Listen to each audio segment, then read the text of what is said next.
I saw something bizarre just a little while ago. I saw a car going the wrong way on the Howard Franklin Bridge. It was about 5:29, 5:30, somewhere in that vicinity. So it wasn't in the direct lanes of travel, but on the shoulder. But I mean, and there's no construction this morning. It's a Monday morning. A lot of times there's no construction on the Sunday night into Monday morning. So no construction. This is on the Tampa side. Welcome, folks. MJ and the crew here on a Monday morning. It is a very spectacular day indeed because we do something we've never done before. We fire off another week of massive money. So today, I'll give you more details on the wrong way deal in a second. But this morning, it's another $20,000 start. It's all part of the $40,000 MJ Morning Show money heist where we're giving away $40,000 over these 2 weeks. We gave away $20,000 last week and then another $20,000 this week. You know, a lot of schools end this week. Yeah. So, hey, talk about going out, with a bang the end of the school year. So $40,000 money heist continues. And we'll give away the first $1,000 this week in just a few minutes. It'll be this hour. So remember, in order to win the $1,000 this hour, you have to know who won the last $1,000 on Friday. In the 9 o'clock hour, it's our, it's tag. So you're saying, MJ, I don't know who won the $1,000. I love that guy. Who says that? Mother, I call her. That's Maurice. This is Maurice. Maurice. Well, listen, if you don't know who won on Friday in the 9 o'clock hour in order to call in this morning, well, you're in luck. Well, sort of, because you just listen to see who wins this hour. Then you can try to win the 7 o'clock. Yeah. And then in the 8 o'clock, make sure you know who won in the 7 o'clock. And then in the 9 o'clock, make sure you know who won in the 8 o'clock. And then listen in the 9 o'clock hour, try to win, obviously. But if you don't, you need to know the winner's name in the 9 o'clock hour, then call in tomorrow morning in the 6 o'clock hour, this time, to try to win the $1,000. So this week is brought to you by Kemp Law Group. Last week was Lucan's Wine and Spirits. This week, it's the Kemp Law Group. Accident or fall, you call Kemp Law. Another $20,000. Who's doing this? No one's giving away $40,000. All local. You have the national contests that all the radio companies do, but people win. Right. But you're playing against people from that company stations all across the country. This money heist is all MJ Morning Show. It's only local listeners. All right, so your chance to win the money this hour. All right, back to the wrong way driver. Now, it wasn't a construction truck or no, a white vehicle? It was I said I'll give you more details. It looked like a small, like a dark, like Honda or something, small Toyota or Honda, and it was a small, darker vehicle, and it had like a little green glow or something green underneath. Ooh, ground effects. There were some ground effects, but it wasn't like the full-blown, very, very bright ground effects. It was like a duller green. So, again, if you're just tuning in, I'm driving, I just got off of Kennedy, so I'm taking the Kennedy exit on. So this is past the West Shore exit. This is where you come in, off the far end of Kennedy Boulevard, and I'm getting on. And as I'm merging over, where you have the lanes coming from the Veterans Expressway and that area, it's just maybe, a quarter mile past that, and it was on the right shoulder. Here comes a car driving the wrong freaking way. So I immediately called the Star FHP, and they picked up right away. Well, I got a little bit of the Cisco hold music. Hey, Andrew, do me a favor. Go to YouTube quickly, or Fessa. Andrew, you do it. And so Fessa does it. Go to YouTube and type in Cisco, like the technology company, CIS, not like the food service company, SYSCO. Cisco, CISCO, Cisco hold music. I didn't even know who. I guess they do hear this occasionally. So, by the way, when you call the FHP, and if they don't pick up right away, and they picked up fairly quickly, you get the Cisco. Here we go. Roll it. Start it. That was it. Play it. I just heard it. Here we go. All right, here it is. You know this? no Oh, yeah. idea it was called the Cisco. Yeah. Oh, Hold yeah. Music. I didn't either. Yeah. Yeah. This is the Cisco. Yeah. Everyone's heard this damn Oh, thing, yeah. right? You know what? I don't mind this Yeah. hold music at all. Yeah. Cisco Opus number 1. Yes. That is called the Cisco hold music. And this thing has been around since like the 90s, I think. I'm sure you can do a Wikipedia search and find out, what's the origin of this. The Cisco hold music. So the FHP has that. I only had it for like 5 seconds. And then they pick up. And then I reported the car. I'm like, hey, there's a car going the wrong way, albeit it's on the shoulder. It's not in the direct 4 lanes of travel.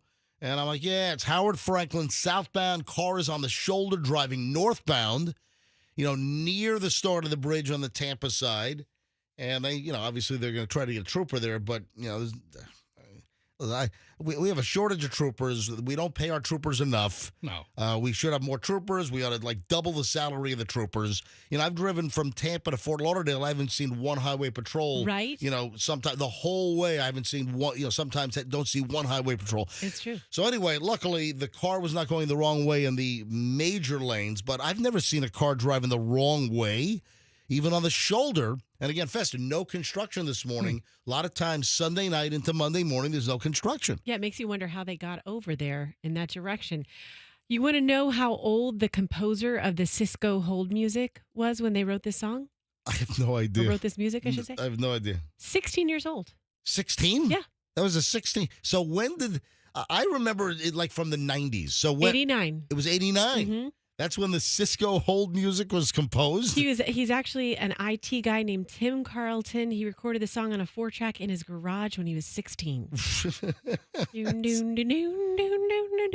that's called the Yeah. Cisco hold music, which everyone's heard. All right, just getting rolling here on a Monday. It is a busy, busy day. I'm looking at my pile of prep. I got home last night. If you follow my Instagram, which, folks, if you're not following my Instagram, you're missing out on a lot. A lot of good stuff on my Instagram over the weekend. I got to talk about the guy with the tire on the head in Brooklyn. So I was in New York over the The weekend. big pizza trip. Yeah, well, it was really to bring Julian back to school. It was really for It was really pizza. for pizza, and your son was going back to school. Yeah, so Listen, you don't have to lie to us. Yeah. Julian started summer classes this week. His first class is this morning. So Julian had a 12-day break from. Oh, and he got his grades. He had like a 3.7 his final semester of the year. So his freshman year at NYU Film School, Julian's doing extremely well. Very proud of the kid. All right. So I was up in New York bringing Julian back, and then the owner of the Nona Slice House, Jamie, he joined me, and we did a 16-stop pizza tour on Friday and Saturday, which was awesome, which I'll give into all the details on that. If you don't follow me on Instagram, you can check out what I have, and give me a follow. My Instagram is Certified MJ Radio, but I'll go into all this later on. Don't miss a minute. Busy show today, and the first $1,000 today with the $40,000 MJ Morning Show Money Heist brought to you by the Kemp Law Group this week is on the way. Stand by to win $1,000 momentarily. Back in minutes. Good morning. Traffic looks good on the roads. 275 is accident-free through.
6:21 on a Monday morning, and yeah, a little detail on the New York trip coming up and my whirlwind pizza tour with Jamie Culleton, the owner of the Nona Slice House, awesome place up in Safety Harbor. Yeah, he went along with me. We had 16 stops on the pizza tour.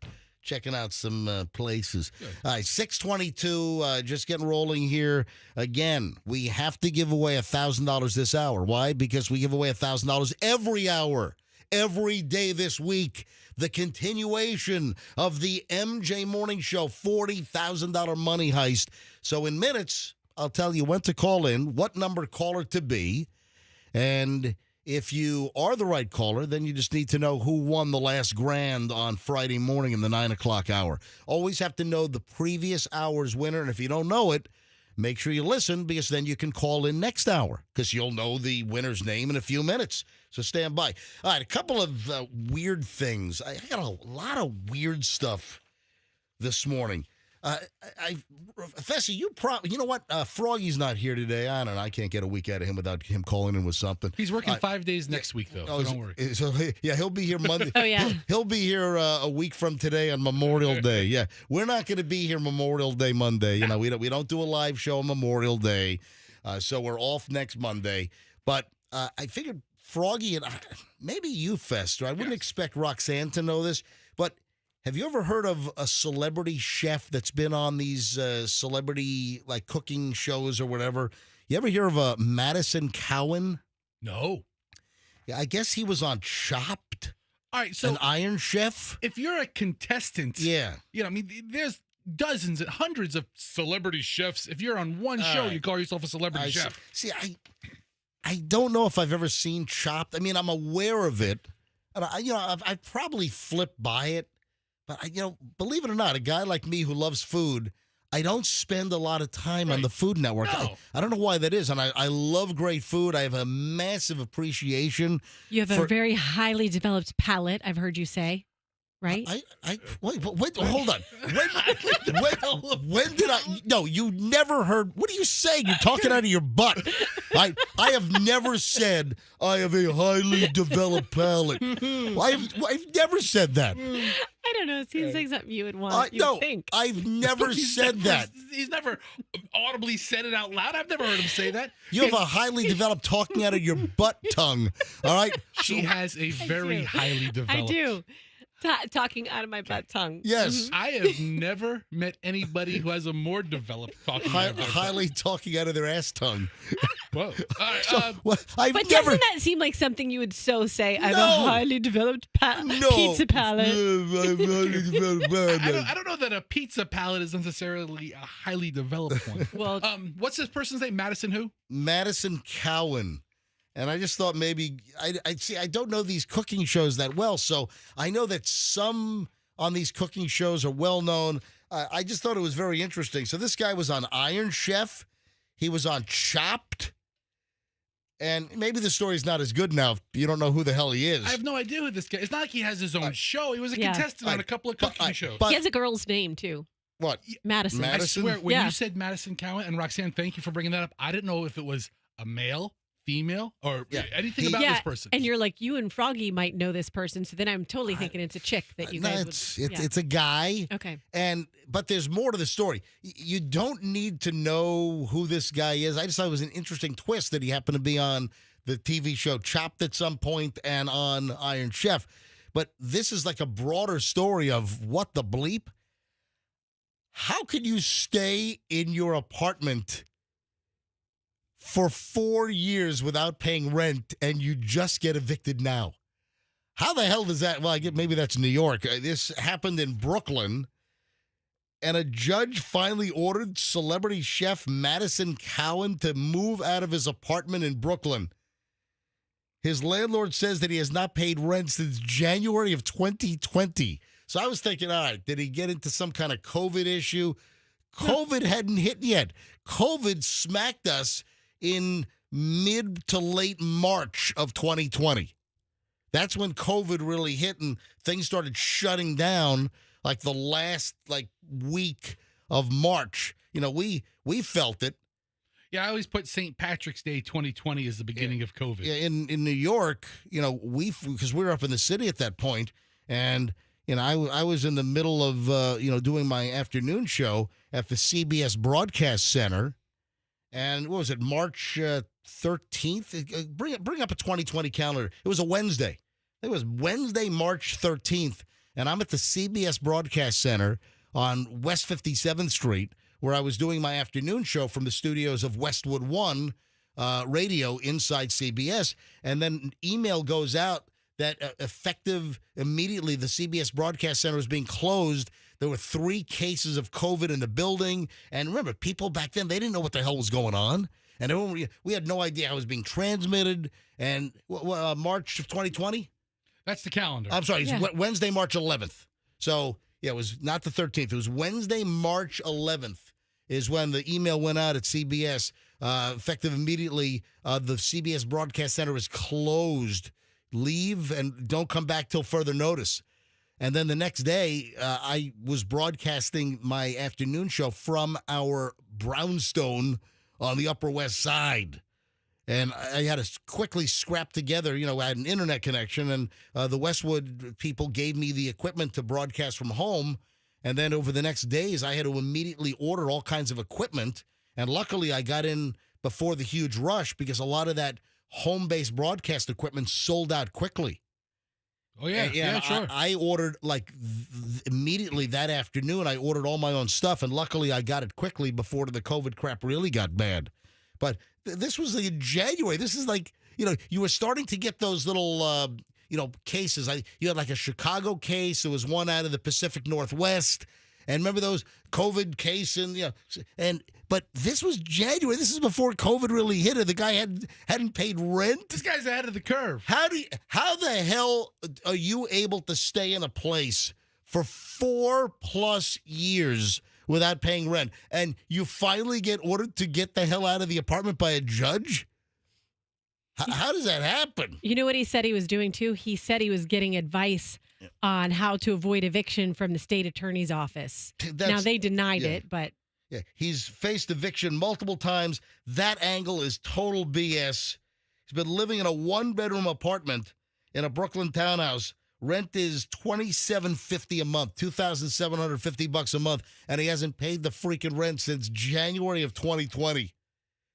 And he's got all kinds of bogus excuses. Anyway, I just thought that was interesting. And then here's another item that I find very, very interesting. Woman says that a casino in Atlantic City will not pay her a $2.5 million jackpot that she claims she hit on a slot machine. Why won't they pay her? Well, I'm going to give you the details. This woman from New Jersey said she won more than $2 million on this slot machine in Atlantic City, but the casino is not paying.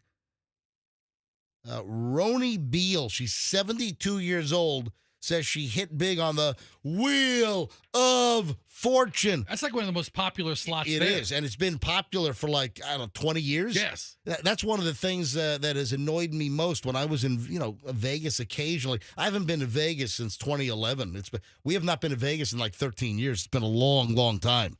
But that's one of the most annoying things. I think they turned the speakers down, but when you walk through casinos, and this is going back years, I just remember those slot machines, they would have speakers on them, and you would hear the Wheel of Fortune, like the audience yelling it. I'm like, I want to take a sledgehammer and smash this machine. Well, this woman, I think, wants to smash a slot because she apparently claims she won at Bally's Casino just back in February, but then she tried to cash in on her $2.5 million, and the casino said there was a technical glitch. Sorry, but your jackpot is disqualified. Yeah, that's a problem. Your jackpot is void.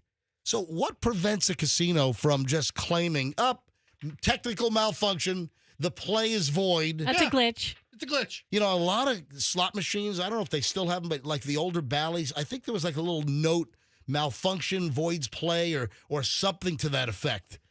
But, man, this just sounds a little bogus. So she's all pissed off. She says, I just feel it's not right. They didn't pay out. Does she call a lawyer now? What does she do? Well, she's making a big splash. She's getting a lot of news coverage on this because I saw the story in New York over the weekend. So it's getting big news up there because she's from Jersey. This happened in Atlantic City. And she says that she put like $1,000 in various slot machines. And then, hours later, she hits this $2.5 million jackpot.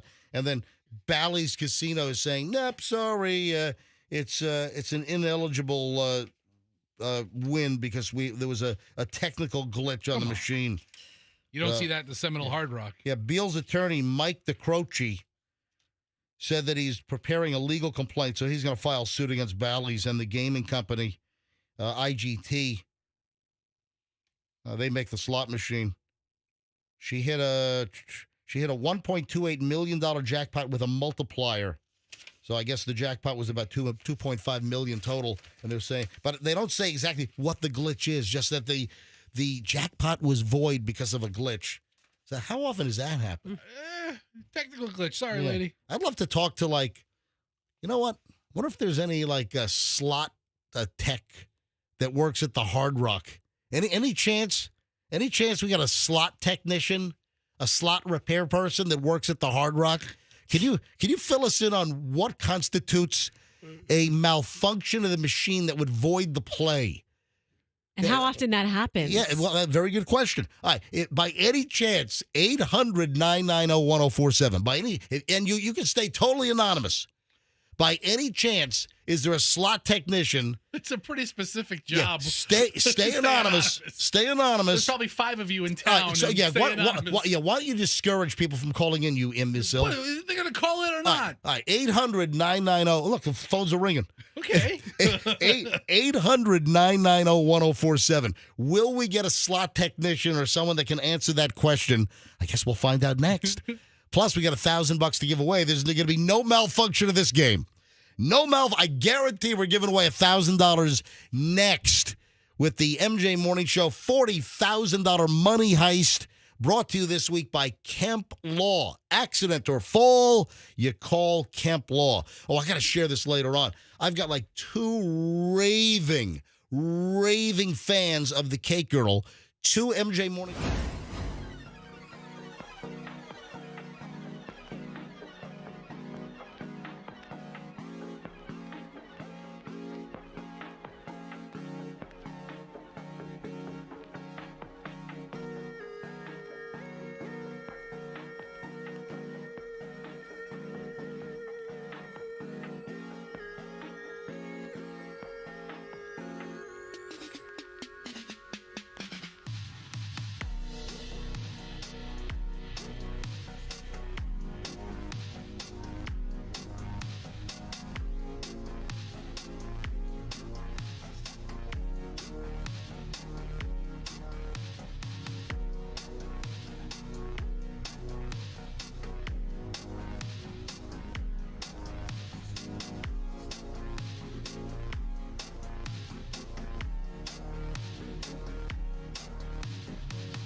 And here we go. It is Morons in the News time. It's also give away $1,000 in cash time with the MJ Morning Show $40,000 money heist. I'm not going to make you wait any longer. Let's go. Let's give away the first $1,000 this week. So another 20 grand. Between last week and this week, we're giving away $40,000 cash. And this is the 6 o'clock deal right now. Let's grab the 6 a.m. winner. If you want to win $1,000, be caller number 50, 50. Caller 50. And make sure you know who won the $1,000 in the 9 o'clock hour back on Friday. You always have to know the previous hour's winner's first name and be the right caller. It's a tag game. You know, we did the tablet tag, we did the laptop tag, and then when we do these money things, same deal. Just tell me who won on Friday in the 9 o'clock hour. First name and be caller 50 right now. 800-990-1047. 800-990-1047. And if you're cursing me out saying, I don't know who won on Friday at 9 a.m. Well, guess what? Just listen and see who wins now, and then you'll be able to call next hour when we give away the $1,000 next hour. And, of course, this week is brought to you by the Kemp Law Group. Accident or fall, you call Kemp Law. Know someone in a car wreck or slip and fall? If it's not you, tell them about Kemp Law. Accident or fall, you call Kemp Law. Caller 50 right now. You've got Andrew in there screaming fast and furiously. We'll take the caller live in just a matter of moments. So hang on. Man, we got some weird stuff. An armored car. This is a Garda armored car. A Garda, one of those bank armored car. Huge truck, big chunk of metal on wheels. Yeah. Flips over right in front of the bank. Here in Florida. Yeah, up in Nassau County.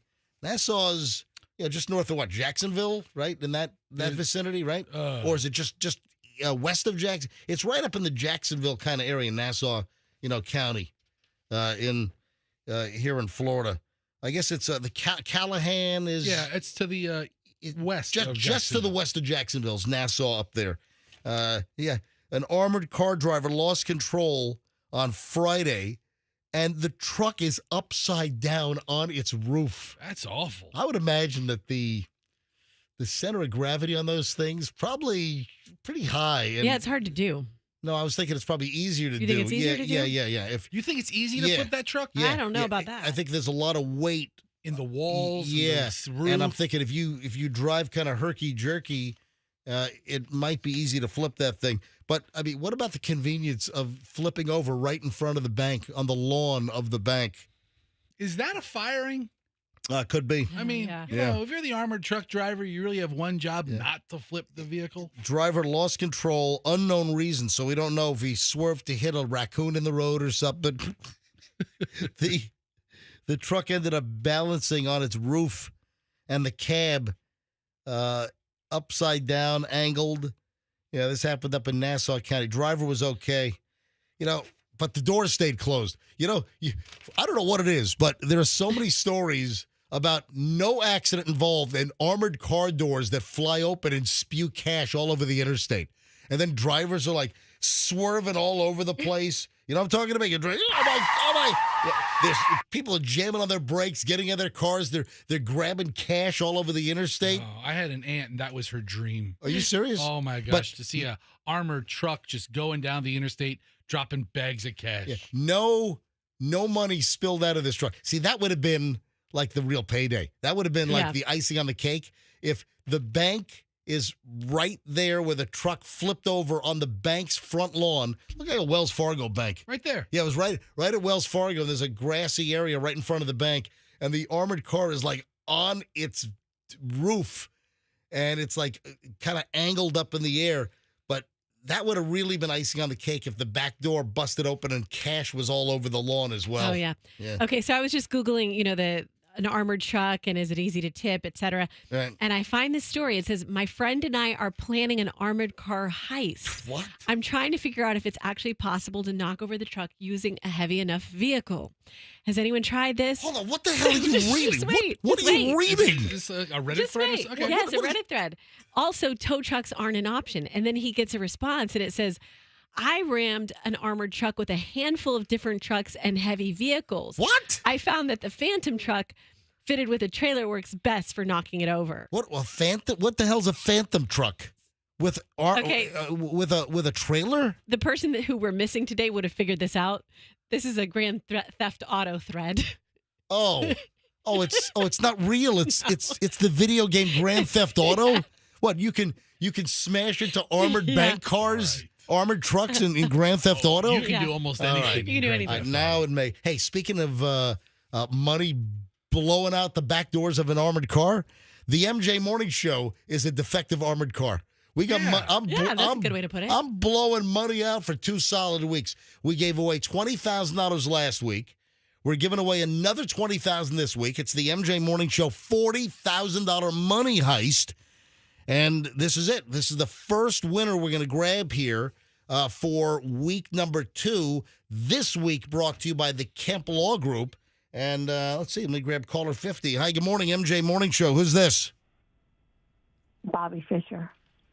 Bobby Fischer, like the famous chess player? Well, I go by Bobby, but my real name's Barbara. Well, Barbara, welcome to the MJ Morning Show. How you doing on this Monday morning? Great. All right, for purposes of this game, pick one name. I think we're going to call her Bobby. Okay, Bobby. Yeah. Okay. Yeah. Bobby. Hey, Bobby, where you calling from?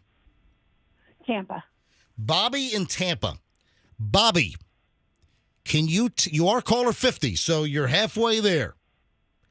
Bobby, who won the $1,000 in the 9 o'clock hour on Friday's show?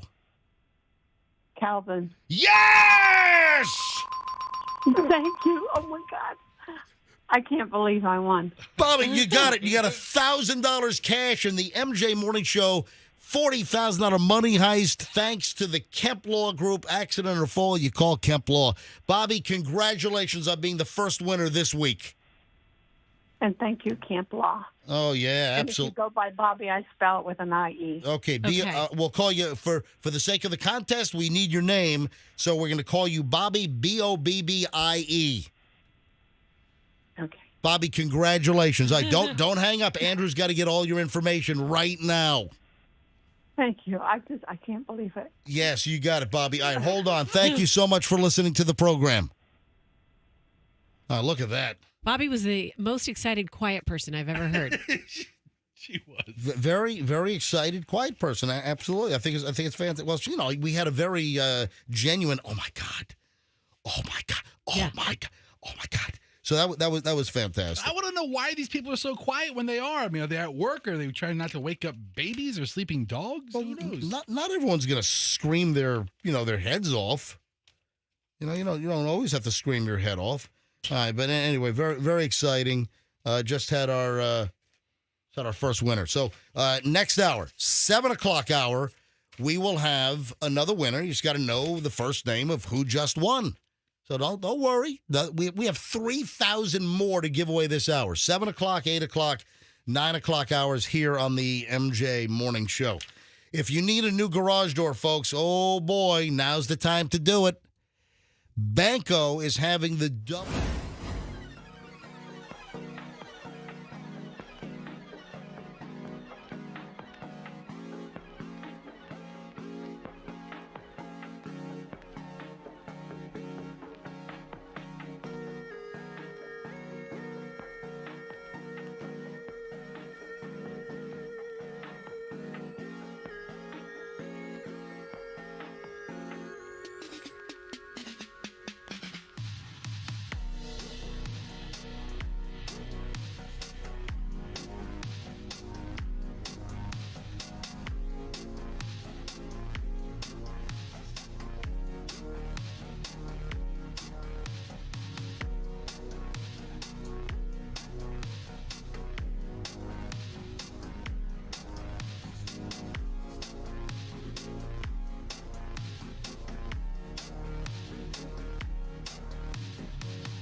thrilled. 7:03 at the MJ Morning Show, Monday morning, all new week, and another boatload of bucks with the MJ Morning Show $40,000 money heist. Hey, spread the word. Tell all your friends, your coworkers that, listen, first of all, the MJ Morning Show, pound for pound, is the best morning entertainment in the entire market. And then we give away cash on top of that. $40,000 over 2 weeks. Another $20,000 being given away this week. $1,000 every single hour, every day this week during the MJ Morning Show. All local. You will hear every winner live on the air, just like the winner just a few minutes ago. So 7 o'clock hours here, 7:03 now. We'll give away another $1,000 this hour. And, of course, this week is brought to you by the Kemp Law Group. Accident or fall, you call Kemp Law. Another $1,000 on the way in minutes. So breaking news here on the MJ Morning Show, folks. Not only is this breaking news. Oh, wait, I got to do like a combo platter here, and that's another giveaway. All right, so here, I got to do this. This is a breaking news combo platter, meaning the breaking news sound effect. But then, here we go. Here's the combo platter. Red Lobster for the seafood lover in you. It's the breaking news Red Lobster combo platter. Fester just informed me that the listener who had the winning bid for the contents of the entire Red Lobster in Largo. Now, we have 3 Red Lobsters closing in the immediate Tampa Bay area among the close to 90 locations that they're closing down nationwide. We got the 2 in Tampa, Bush Boulevard, and then up near Bruce B. Downs. Those 2 Red Lobsters closed. And then the Largo store on Ulmerton, that was the first one with all the goods up for auction. MJ Morning Show listener, folks, we found this out on Friday morning. We heard it live on the air because they heard about the winner of the contents of the entire Red Lobster on Ulmerton. They heard about it on the MJ Morning Show because we were talking about the auction, and I was just amazed. Everything inside, all the tables, the chairs, the bar equipment, the glasses, everything, all the kitchen gear. That's where the money is. You know, all the stoves, the fryers, the refrigeration units, everything up for auction, liquidated, gone. And I was fascinated last week when the auction total, it was an online deal, was only at like $700 for everything. For everything. Then it went to $800. And we started talking about it. Then it started going up to $1,600, $2,200. It was like $5,000, $6,000. Anyway, the auction closed last week, $13,800. And what is it? Johnny's? Johnny's Bar, Grill, and Tap in Tarpon Springs. Johnny's Tap House. Johnny's Tap House and Grill. It's up in Tarpon. Yeah. And they were the winning bidder. They heard about the whole auction for all the Red Lobster contents here on our show, on the MJ Morning Show, and they had the winning bid at $13,800. And they had like 20 people. They got like 2 huge Penske rental trucks, box trucks, and they had to clear the whole thing out. The breaking news, they picked up everything on Friday, and if you heard the show on Friday, I had Michelle and Chloe begging. They want a Red Lobster booth from the dining room. And I asked, because we had John from Johnny's on the phone on Friday Live, and I said, listen, we need a booth. And Fester, the breaking news is what? They got a booth. Oh, yeah. All right. They've got it. They have a booth for me. So you and Michelle can sit side by side. So we got to get our booth. We'll talk about this later on because I probably need Wade from 2 College Brothers to pick up the booth. We need a little coordination and logistical organization here. Do I put it in my garage right away, or do I put it in the break room here first? I hope he has hope he has the table too. So I'm very excited about this. So that's the breaking news here on the MJ Morning Show. All right, a couple of things. I've been sitting on this item, and I haven't gotten around to it. It's not like a timely item. It's kind of an evergreen deal. So it's not like this is breaking news from 2 weeks ago that I never got to that's been in my carry bag.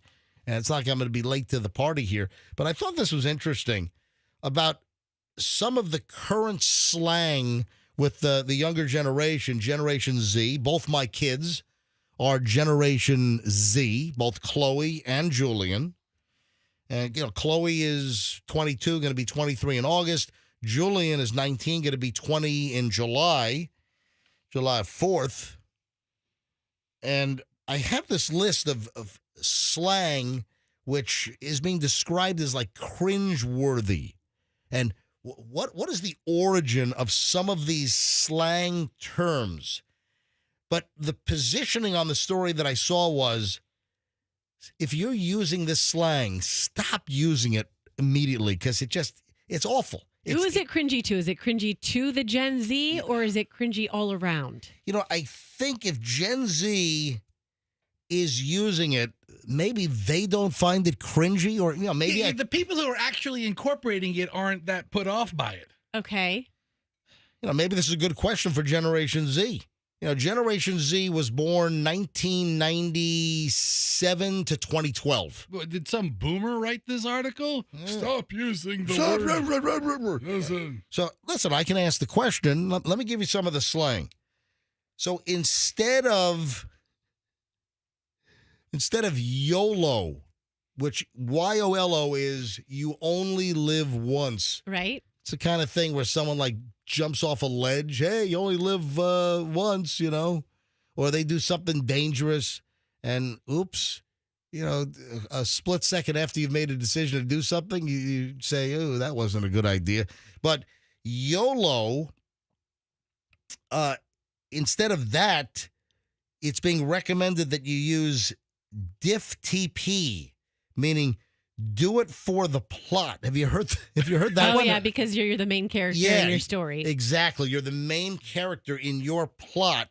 So instead of you only live once, YOLO, now I guess the new one, which is not as cringeworthy as YOLO, is now DIFTP. Okay. Do it for the plot because you're the main character in your storyline. Okay, I think I can frame this for us more easily. Gen Z is getting rid of YOLO. So YOLO has become the cringe phrase, and this is what you should use instead. Oh. That's the angle of the story. Well, this says instead of YOLO, right. Exactly. So instead of using YOLO. Mm-hmm. So if you're still walking around, YOLO. But Yeah. I'm telling you what, YOLO is so 10 years ago anyway. It is. Yeah, YOLO is so decade ago. All right, here's another one. Instead of KK, that's like, okay, that became the cool thing. Oh, instead of going okay. In a text. It was KK, meaning that became okay. So instead of KK, so KK is now the cringe. Instead of that, you're supposed to write bet. Like you bet. You bet. Yeah. Yep, bet on it. You're on board. Bet. Bet means, yeah, like, you bet on it. I like that. Or if you're in the casino and let's say you call out a bet and you say to, the dealer, let's say at a craps table, give me a quarter on the 8. And then they'll say bet, meaning that you didn't put the chip down, but they'll accept the bet. Some places will allow you to call a bet, other places will not. But a lot of times if you say, hey, give me a quarter, meaning give me $25, on the 8, and then they'll say, I bet. Yeah. They'll look at you, give you a nod, and say, bet that the bet is in. Then there's other sketchy casinos that'll take the bet and say KK. All right. So KK. KK is out. Now it's bet, B-E-T. Instead of LMFAO, laughing my effing ass off. Oh, you put, right, okay. Yeah. I put what? You put an F in there. I mean, Sometimes you can just do LMAO. Yeah. So LMAO, but also to enhance that, you have the LMFAO. yeah, the other one doesn't hit the same rocks. That's canceled. That's out. That's all cringed up good. So now it's IJ Bowl. IJBOL. I just busted out laughing. Burst. I just burst out laughing. Yep. So there you go. Fess, a good guess. So IJBOL, that's replaced the LMFAO. All right. Stop using ROFL, which is rolling on the floor laughing. Instead, you're supposed to use just a skull emoji? Okay, I'm so glad you're explaining this to me because I was reading some YouTube comments last night. Yeah. And I read a funny comment and I was like, oh, that's hysterical. And then the reply was all these skulls. Yeah. And I Yeah. thought that they were shaming that person. No. But no, that means dead. Like you killed me. That was hilarious. Yeah. So right? you died laughing. So the skull, if somebody responds to something funny that you said with a skull, it doesn't mean they want to kill you or wish you're dead. That's the highest praise they can give you. The skull is that they just died laughing, and there was a fast body decomposition, and now it's just a skull. Very quick. Yeah, exactly. Anyway, some of these things go on. Don't shorten the word great by doing GR and number 8. Oh, that is so 10 years ago. It is so cringed up good. So for great, you don't want to do GR number 8. You just want to say slaps. Yeah, Slaps. I'm never going to say slaps. So just take me out of that one, right? Slaps. I'm not going to do great. I'm all slaps. Just call me Slappy or Flappy. Flappy doesn't work here. All right, go ahead. Never going to say slaps. Yeah. It's not me. Yeah. I'd be like faking slaps. It's like You slapping, say it It's like then. slapping your knee. All right, don't say diss.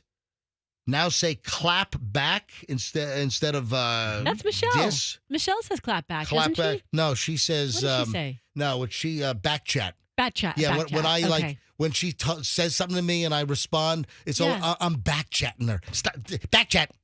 Don't back chat me. What am I, 6? What are you talking about? Don't back. Break. What am I, 6 years old? All right, fire. When something is really cool or you love it, fire. Oh, that's fire. That's guess what? That's out. Out. Now it's lit. Can you still use the fire emoji? I don't. Or you're not even allowed. Maybe. But I mean, lit it's a good is question. lit is back in style. 'Cause lit was like that's an oldie. So that's lit. Mhm. I remember that from when I was a teenager. That's lit. So lit is coming back around. So stop saying. So instead of calling things gross, call them ick. ICK. Never say give me the 411 for the information because no one under 40 knows that 411 used to be the number for directory assistance. Mm-hmm. So you're supposed to stop using all that crap. Anyway. Stop calling people crazy. I'm sorry. No, cray. So stop to call crazy people cray, C-R-A-Y. Cray is now out, and now it's Delulu. Delulu. Yeah, you know what's so funny? For delusional. Yeah. Delulu. I was hanging out with By the way, that's D-E-L-U-L-U. Thank you. Thank you for I was spelling hanging that. out with my young mom friends, Yeah. and one of them said Delulu. And I thought, when I first heard it, I thought that was just her cutesy way of saying delusional. I was like, oh, that's so cute, Delulu. But it's a thing. It's a thing. There you go. That's the new slang directory. What's in, what's out. So now you're in the know from the MJ Morning Show. 7:15, rolling up on 7:16. Got another $1,000 to give away in minutes. Hey, we have $1,000 in minutes. Plus, we have an hour and 20 minutes of nonstop. MJ is going to start next as well. Hour and 20 minutes nonstop content when we get back, including the details of my New York pizza tour over the weekend. And folks, I did something. You're not going to believe where I stayed. You're not going to believe where I stayed. I haven't done this in decades and decades. Where did I sleep over the weekend? Up in New York. Folks, stand by. I'm going to fill in those blanks and a whole lot more because we have an hour and 20 minutes of knobs. Oh, another major money scam. Folks, do not get scammed by what is going around. There are a couple of examples, especially with the cash apps. We've talked about this over the last month, but there are more examples of folks getting scammed. We do an hour and 20 minutes of nonstop MJ next, plus $1,000 on the way. Heads up.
Here we go. Monday morning, 7:27. MJ and the crew here.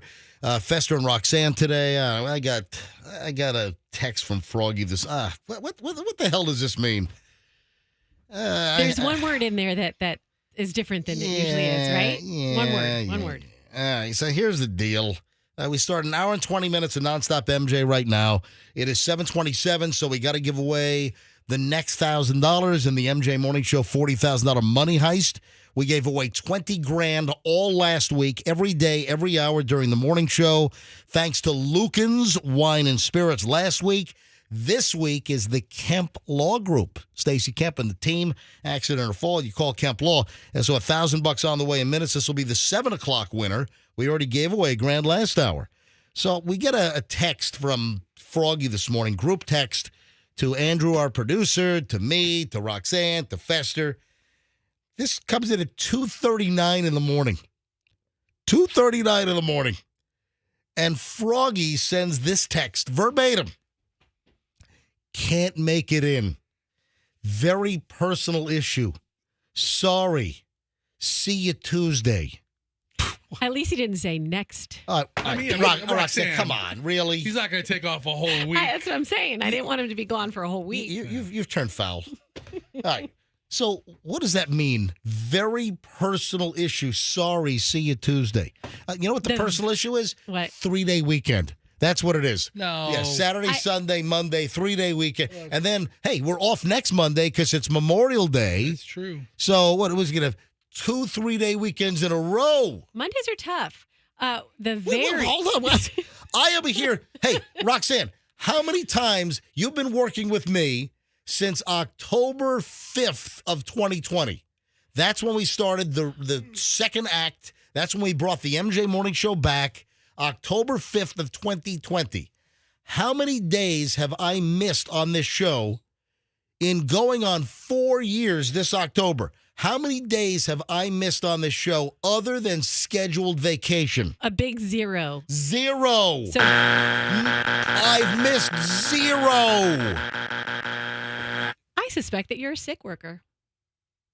I suspect that sometimes you might be sick and you just come to work sick. I'm a sick worker. I'm sick. I'm a He is. sicko.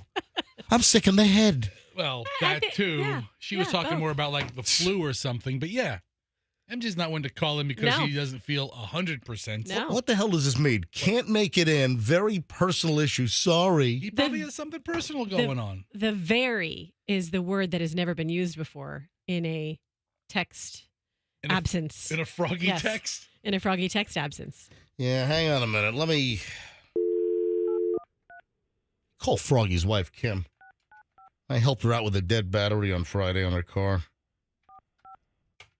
Yeah, hang on a minute. Would you give her a jump? No. Well, I told her how to jump the vehicle, and then she needed to get a new battery, so Is there a stick in the front? I got her hooked up over at Hello? hey, Kim. Morning. Hey, good morning. It's MJ and Fester and Roxanne. Hi, guys. No Froggy this morning.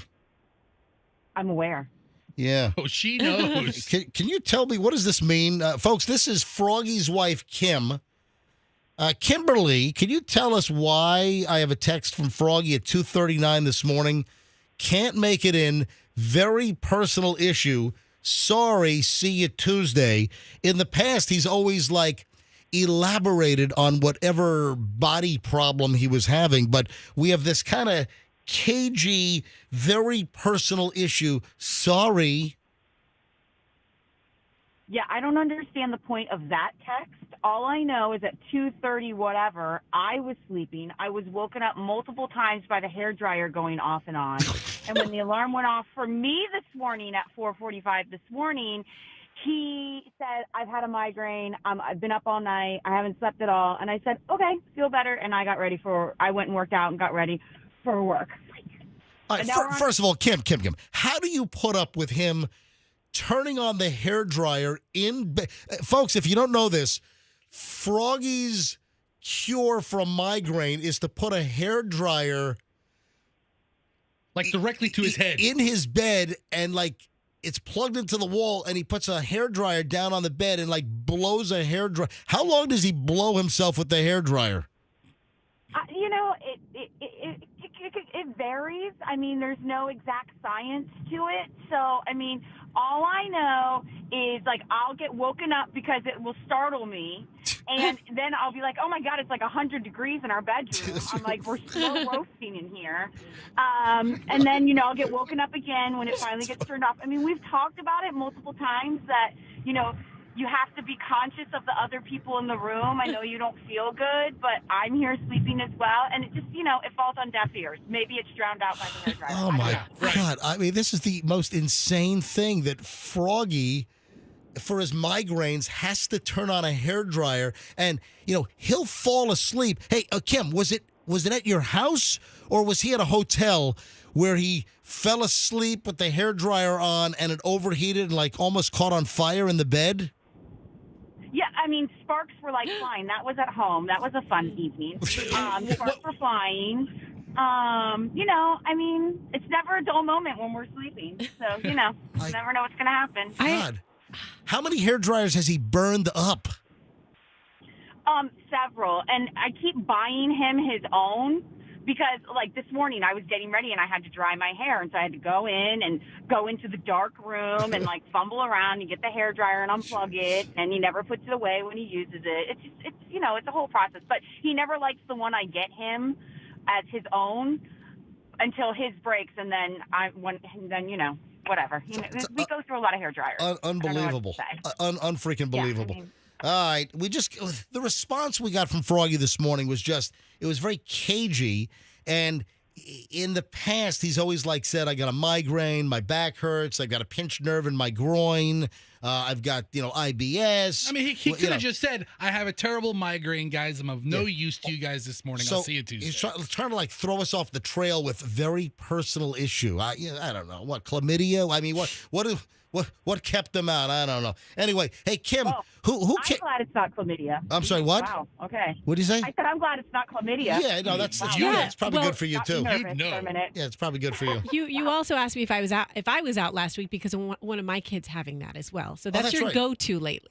Because I think the word chlamydia that's funny. It's chlamydia. In fact, I want to open up a restaurant called Cafe Chlamydia. You know what I never understood?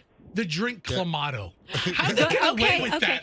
I mean, it's a drink, tomato and clam. Tomato and clam juice. Yeah, but get away with that, and this is... Oh, I have a big case of Clamato. You should just serve Clamato juice at your restaurant and clams. Hey, Kim, is your car running okay? My car is running okay. Yeah, who is your personal roadside assistance? Yeah, you are. Well, you're my BMW specialist. So whenever anything goes wrong with my car, you're my first person that I call for help, and you help me. And I will say you were way more helpful than my own husband. Like, after I got my car jumped and was driving it to the dealership to get a new battery, I called Froggy just to update him on what was going on, and I woke him up from a nap. So I was like, I'm really glad you're concerned with what's going on with me. Yeah, so Kim had a dead battery because her X5 is almost 4 years old. And listen, sometimes they'll go longer. Batteries die. Batteries, sure. That's kind of in the zone where a lot of times you need a new car battery is, 4 years or so. Mm-hmm. And Kim calls me up, and I got to jump it. You couldn't get into the car, right? Or you couldn't get into the hatchback or something? Because right, in a BMW, in an X5, the battery's in the back. It's underneath in the back in the tailgate, and I told Kim, I'm like, but to charge them, to jump them, you actually lift the hood, and there are terminals up front to actually charge. So Kim got a new battery. I'm doing my import car spots now. I'm doing the Morgan group, so I'm doing Audi and Porsche and Maserati. And where are the batteries on those? But of course, they own BMW of Tampa, so I called my contacts over at BMW of Tampa, right next to Audi and Porsche and Maserati, right at Fowler and 275, and they got a write-in on Friday, and they put a brand, and it was covered under warranty as well. How about that? Yeah.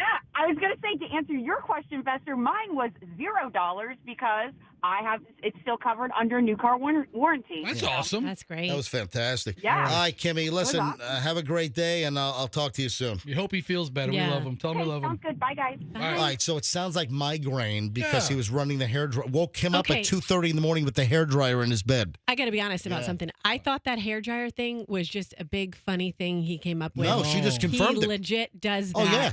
Kim just Yeah. said.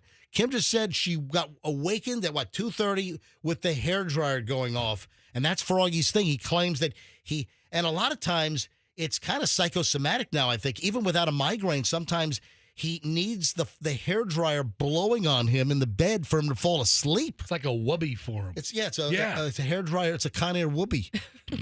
That's exactly what it is. I thought it was an excuse for him to say something funny about blow drying. We don't get that joke at all. That joke makes no sense. Roxanne's getting to be the dirtiest member of the MJ Morning Show. That's what I thought. Why he said it. I thought he just said it to be funny. And Froggy will be back this Tuesday. Okay, Roxanne?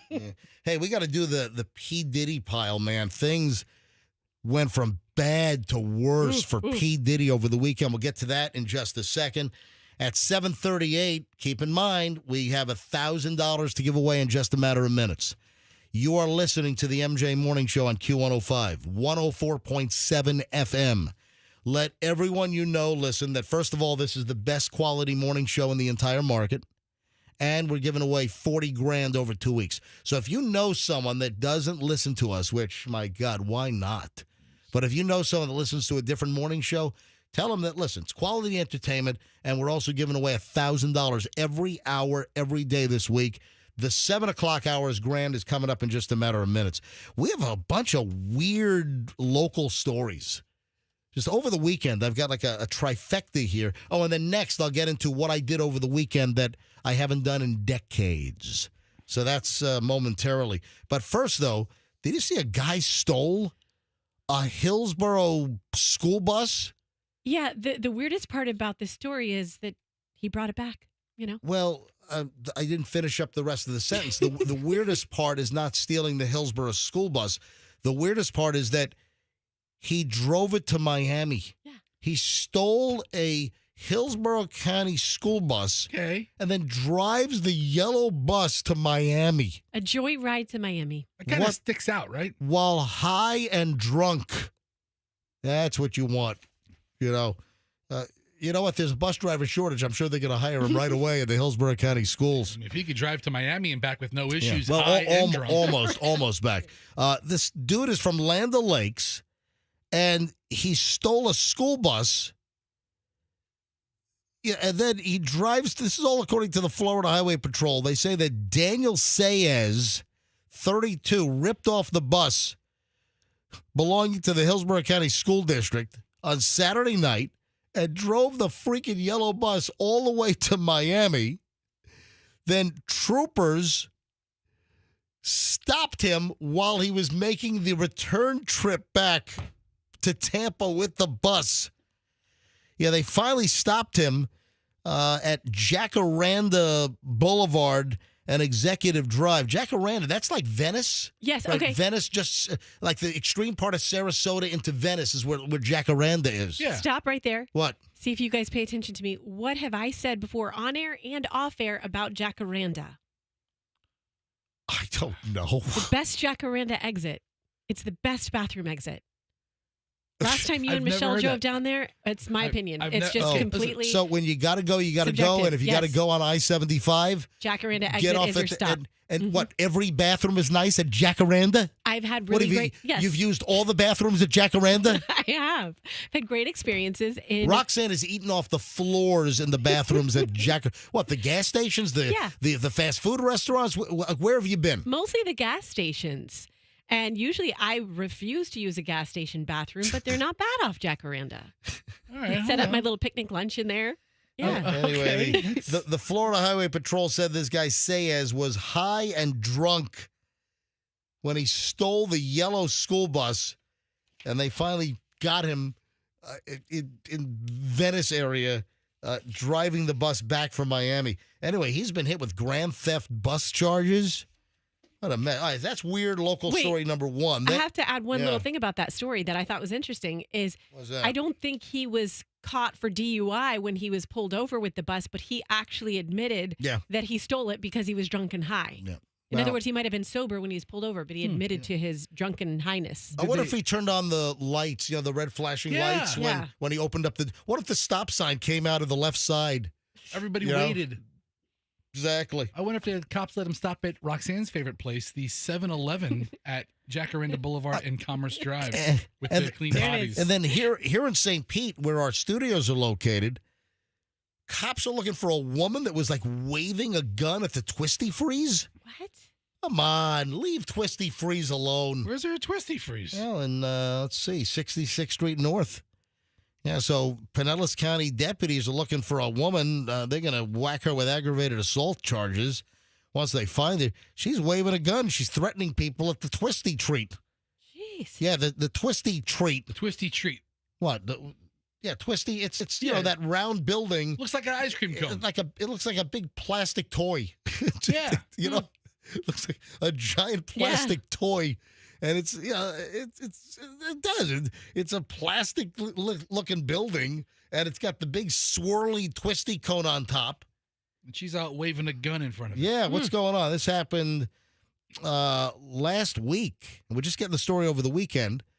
1:40 p.m. last Wednesday, and the story just came out over the weekend. It's the middle of the afternoon? Yeah, the woman is, what caused you to wave a gun around at the Twisty Treat? I'll tell you what, sprinkles. On 66th Street North in St. Pete. Have you gone to some of these ice cream stands and ordered sprinkles? It's a light hand, I'll tell you that. Is it? Oh, you think that they're not giving, what, inflation is causing the sprinkle count to drop? Well, yeah. Hey, we might be onto something. What's that? Guess what happened last night? You got shorted on sprinkles. Yes, I had to go to Dunkin' Donuts to get our daughter some donuts to bring. What, sprinkle drought on your donuts? No sprinkle donuts. Oh, they were out. They were out of sprinkles. So we had to go to Publix.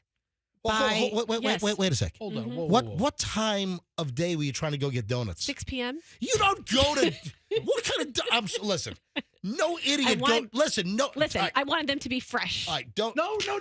You're not fresh. They're day old. They were baked the previous Well, it overnight. doesn't matter. They're for this morning. They're not fresh Listen, at 6 p.m. I have a better shot Those at are the fresh ones that have been there. donuts. Those are the ones that got dropped off at 5 a.m. The fresh Okay. donuts are being made right now. Yeah. But I can't get them right now because I'm here with you guys. Or the Hello. the overnight hours. Yeah, when they open It up. doesn't matter. That Yeah. was my last Well, possible time to get donuts to make them as fresh as possible for this morning. Do you well, understand? But you. What do I get? The 5 a.m. donuts no, yesterday? The Let 'em point sit all is, day? the point is, you go to Dunkin' Donuts at 6 p.m. That's the end of their freaking day. Most of the donuts, all the good stuff's going to be gone. I don't care. I had to go get fresh Well, donuts. That's the freshest time. Guess what? It's not the freshest time. Hold on. Well, guess what? You had to get day old donuts. Those are the Regardless. Are they the freshest day old donuts?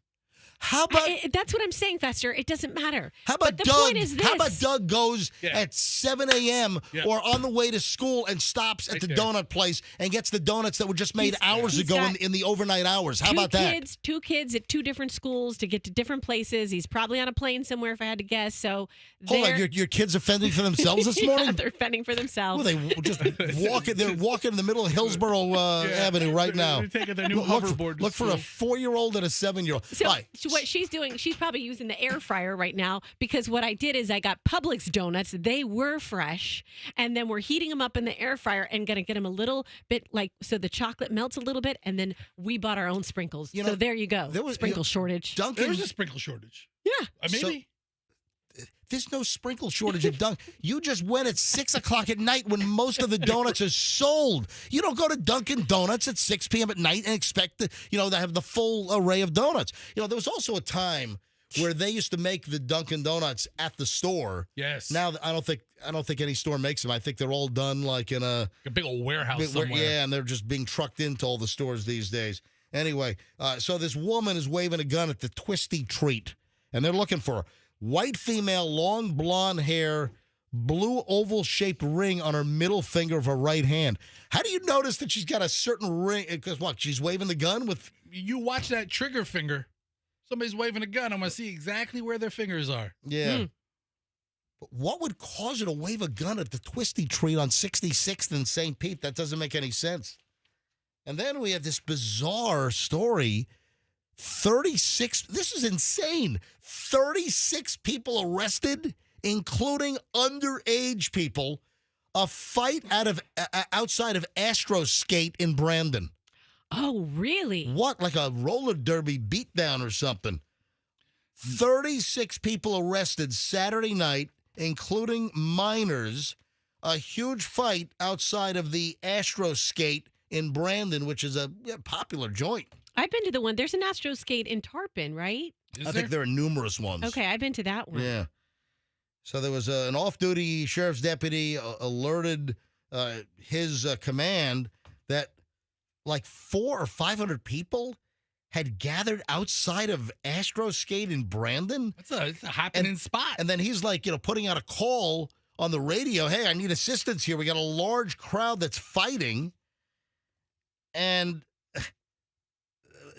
what caused this? Why do you have 400 or 500 people fighting in the skating rink parking lot? The DJ called for a reverse skate. And half the people turned around. The other half didn't hear him. Yeah. They were doing head-on collisions. I tell you. They all had their combs in their back pocket. Fighting in roller skates. Mm-hmm. That's a skill. That is. But then there was damage. There was damage at the Timeout Barber Shop. They had a broken window, $1,200 in damage. Would somebody throw their skates through the window? Damage at the 7-Eleven on West Brandon Boulevard. You had broken wine bottles. Nearby Publix, they closed early because they were in fear of the safety of their employees and the inventory inside of Publix. What the hell? What is this? I don't have any reason why this 400 to 500 person crowd started fighting in the skating rink parking lot in Brandon on Saturday. What was Saturday night? Does it say, look at the, is there any special on Saturday night? I'm looking at their weekly schedule and specials. Oh, it's Saturday night's all right for fighting night. Oh, Saturday night's all right for fighting. Saturday, 9 a.m. to 10 a.m. is the Learn to Skate class. That's if you'd like to take. Are you a roller skater, MJ? I yeah, you look like a roller skater. Yeah, I know how to skate. I've skated. I used to do roller hockey. Yeah, your body is low to the ground. If you fall, you're fine. When I was at summer camp, I played lots of roller hockey, like roller hockey. All right, so it is 7:49 at the MJ Morning Show. What did I do recently that I haven't done in decades? I'm going to tell you right now. And also give away $1,000. So it's 7:49. We got to give away the $1,000 for this hour. Let's go with caller number. Let's do a 10. Andrew's giving me the finger in there. Let's do a caller 80. Yeah, caller 80 right now. 800-990-1047. If you're caller 80, and you know who won the $1,000 last hour with the $40,000 MJ Morning Show money heist, you'll win the next 1,000 right now. If you know who won last hour and you're caller 80 right now, 800-990-1047. It's the $40,000 MJ Morning Show money heist here on Q105. This week brought to you by the Camp Law Group. Accident or fall, you call Camp Law. We got the full P. Diddy, Sean Combs recap in just a minute. Hang on for that. So you guys have no idea what I did over the weekend. I was thinking about it. I have not done in decades. Now, if you follow me on Instagram, which you should be doing. All right. If you follow me on Instagram at Certified MJ Radio, you might have gotten a tip. Oh, I encourage all of our listeners. Everyone listening right now, if you're on Instagram, give me a follow. Certified MJ Radio. So, Festa, did you not look at my feed over the weekend? Because you might have you might have seen exactly what it was that I did for the first time over the weekend that I haven't done in decades. Sometimes Fester likes healthy space from us over the weekend. Of the 7 billion people on this planet, does anyone have any idea? I get my fill of you during the week. So I'm looking at the pictures here. You dropped off Julian to his dorm. Yep. Is it that, and I'm just guessing, is it that you slept in one of those little wooden dorm beds? Yes, I did. Very good. Yeah. There you go. Yeah. So I'm looking at the dorm with those uncomfortable little wooden everything. Folks, I saved anywhere between probably even a crappy hotel room in New York these days is like $400 a night. Yeah, hotel prices have shot up all over the place. But I stayed in Julian's dorm room at NYU Friday and Saturday night. Where'd he sleep? He slept in his dorm room. So here's the deal. Hold on. Julian just finished his freshman year. and then he came home for like 12 days, and today he starts Monday, what's today? Monday the 20th. Today, Julian starts his summer term. So Julian is taking like 11 or 12 credits this summer to get ahead. So he's there for the summer. His roommate moved out. So Julian got to keep his room through the summer term. He changes dorms in the fall, at the end of August. He'll go to a new dorm. So he's riding solo? Right. So he's got the whole room to himself, and I was able to stay in Julian's dorm. I'm like Rodney Dangerfield back to school. I did the triple Lindy. All right. So seriously, I stayed in a college dorm for the first time since the mid-1980s, folks. Sleeping in a college dorm room at NYU up in Manhattan over the weekend. And the picture of me in the dorm room, if you want to see Julian's dorm room, he took a picture. I'm standing in the middle of the room. There's a good shot of the whole dorm room, and it's on my Instagram. It's Certified MJ Radio. That's Certified MJ Radio. And I haven't done the dorm room, folks. Haven't slept in one in years. So, I moved, helped to move Julian up, to his dorm room. This is the same room he had during the regular school session. Yep. So I had to go. We went and got all his, because I had to rent a car.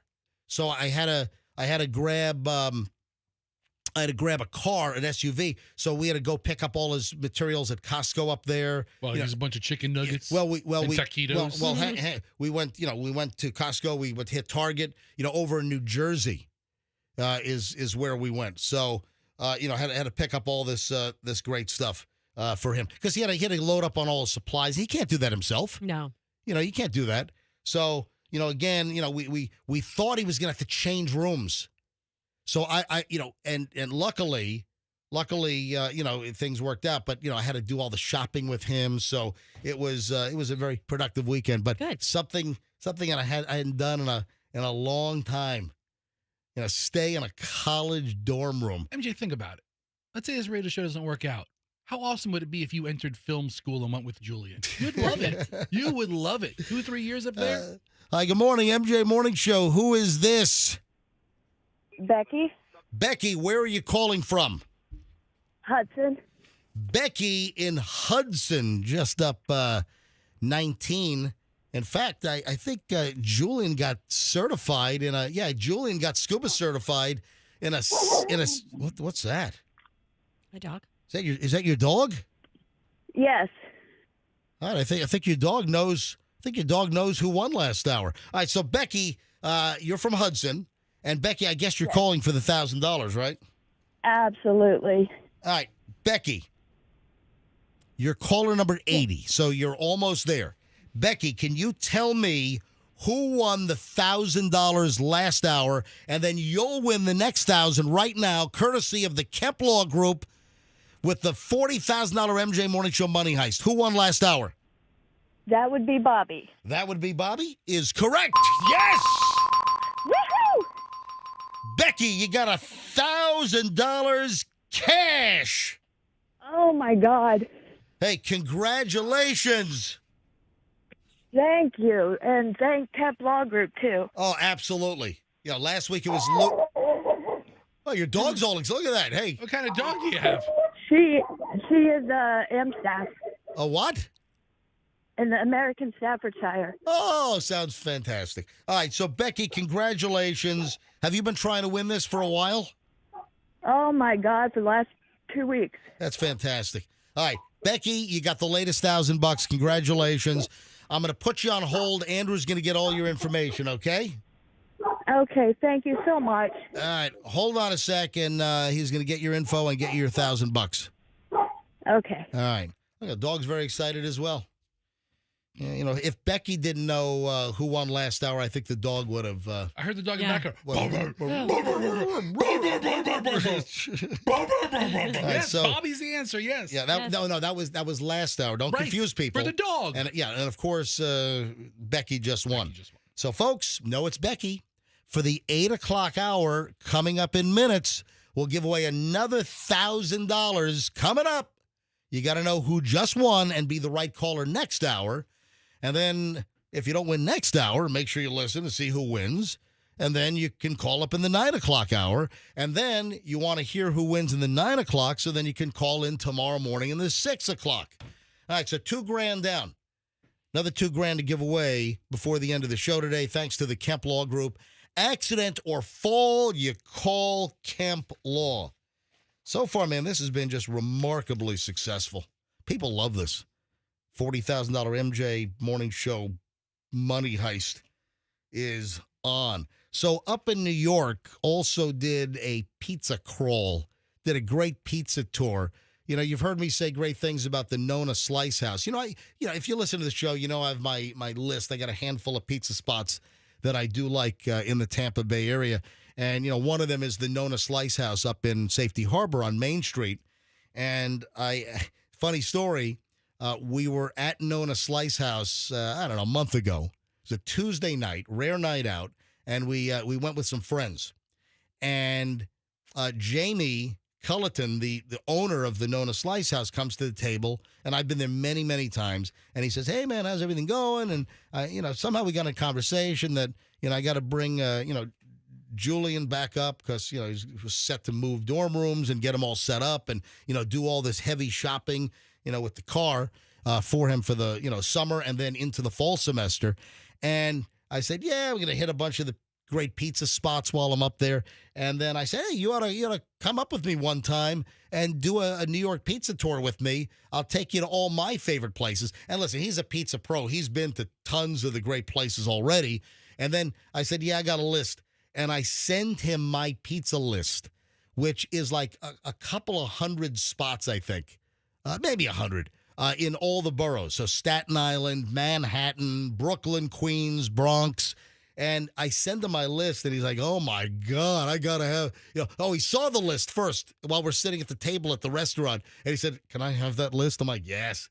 And then I said, yeah, I'm going to go up again. Yeah. And I said, hey, you want to come with me on a pizza tour? And sure enough, when you have conversations with people, oh, yeah, I'd love to do that. Yeah, sure. It's a hypothetical. And like it never materializes. Yeah, guess what? This did. And he's like, he texted me a few days later, hey, I'll join you on the pizza tour. So I met Jamie. He flew in Friday afternoon. I flew in Friday afternoon with Julian. And all Friday, starting at 6 p.m., we pizza spots up until 10 p.m. We hit like 8 places in Manhattan on Friday. And then on Saturday, we started at Luigi's on 5th Avenue in Brooklyn, 686 5th Avenue. That is a must-hit. Old school. Luigi's is the best. Gio's the owner, the son of Luigi. I see you got a picture with him. Yeah, I got a picture with Gio on my Instagram. So we hit, altogether, we hit 16 places. And then in Brooklyn, we did Giuliana's. And then we went to Grimaldi's right next door, and he knows the manager of Grimaldi's. I know the manager personally. I know the owner personally of Giuliana's. And, Patsy Grimaldi was at Giuliana's. Patsy Grimaldi's actually part of Giuliana's now. You don't say. Yeah. So here's the deal. We got to go on the roof at the Grimaldi's, and the Brooklyn Bridge is right over our shoulders, and we're 3 stories up on the roof of Grimaldi's in Brooklyn. You're kidding. Yeah, take a look at Julian and me and then Jamie from Nona Slice House and me on the roof of Grimaldi's with the Brooklyn Bridge, the East River, and Manhattan right behind us. World Trade Center, you can see. So that image, that's on my Instagram. So great stuff on my Instagram at Certified MJ Radio. That's Certified MJ Radio. Let's take a moment here and get into the latest on P. Diddy, his groveling apology. Listen, I think that Sean Diddy Combs is Diddy done. First of all, we don't know what the Fed raid has produced. Right. The rumors on Diddy have been circulating for years. And once the busts occurred, or the raids where Department of Justice, was it Homeland Security? I think the feds. The feds. Yeah, they raided simultaneously Sean Diddy Combs' homes in, what up, Holmes? In Miami and in Beverly Hills. So simultaneous raid by Coastal. And again, there have been accusations of human trafficking, and all that's percolating. Yeah. We don't know what's going to go down with the feds. It's only appropriate that, they had a bi-coastal raid because, Diddy. So Diddy then has more money, more problems, even more here. Right. Because the video of him abusing and attacking his former girlfriend, that Cassie Ventura, back in 2016, the video leaked after all these years. After what is that, 8 years? That was a long time ago. The video leaked from the hotel surveillance cameras. And you see Diddy in the hallway, Sean Combs in the hallway of the hotel, which is now what? It's now the Intercontinental, right? But it used to be the Century Plaza. Yes. So it used to be Century. It's in the Century City area of Los Angeles. But is it Century Plaza or is it Century City? I don't know. So I don't know for sure if it's the Could old. Could it be the Century Plaza in Century City? Yeah. Oh, yeah. Because that's where it is. Yeah, that's where it is. But I can't It would remember. be the Century City in the Century City. I don't know if it's the old center. But anyway, there's video of Diddy in the hallway just outside of the elevators. They had some kind of fight, and clearly there must have been something physical in the room. And the girlfriend, on March 5th of 2016, this Cassie Ventura, she flees the hotel room, and you can see she's she grabs some items, and she's running away from Diddy. And then Diddy is seen in the hallway right in front of the elevators, caught by surveillance camera, hitting her, knocking her down, then kicking her when she's on the ground. Is he wearing a towel? And he comes out, he's like naked except for a towel around his waist. And, he's like holding the towel because he's kicking her and hitting her. And, his towel could fall off. So he's like holding his towel while he's abusing her.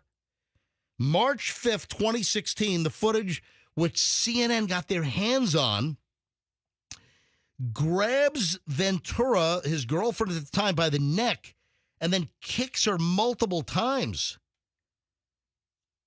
And that is 2016 is when it happened. But here's where the story gets even seedier. The video was suppressed.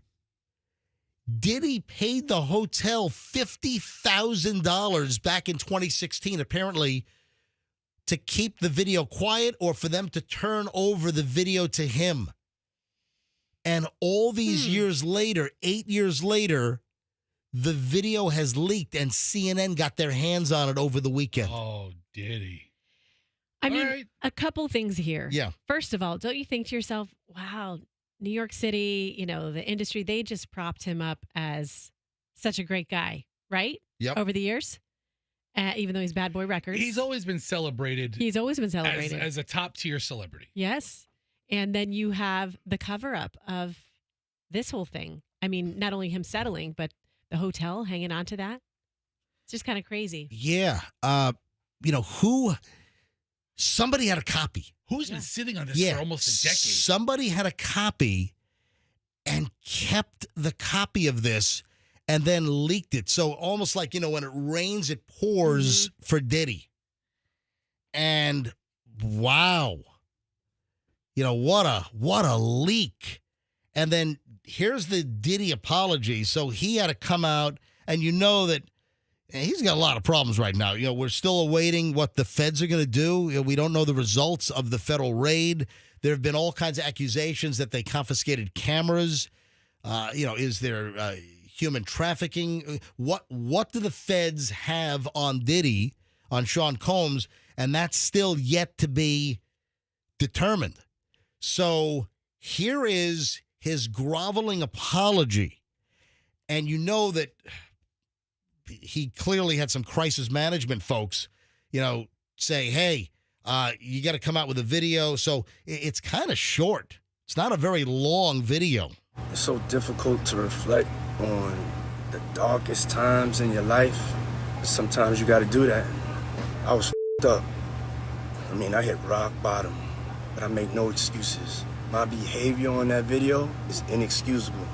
I take full responsibility for my actions in that video. I'm disgusted. I was disgusted then when I did it. I'm disgusted now. I went and I sought out professional help. I had to go into therapy, and go into rehab.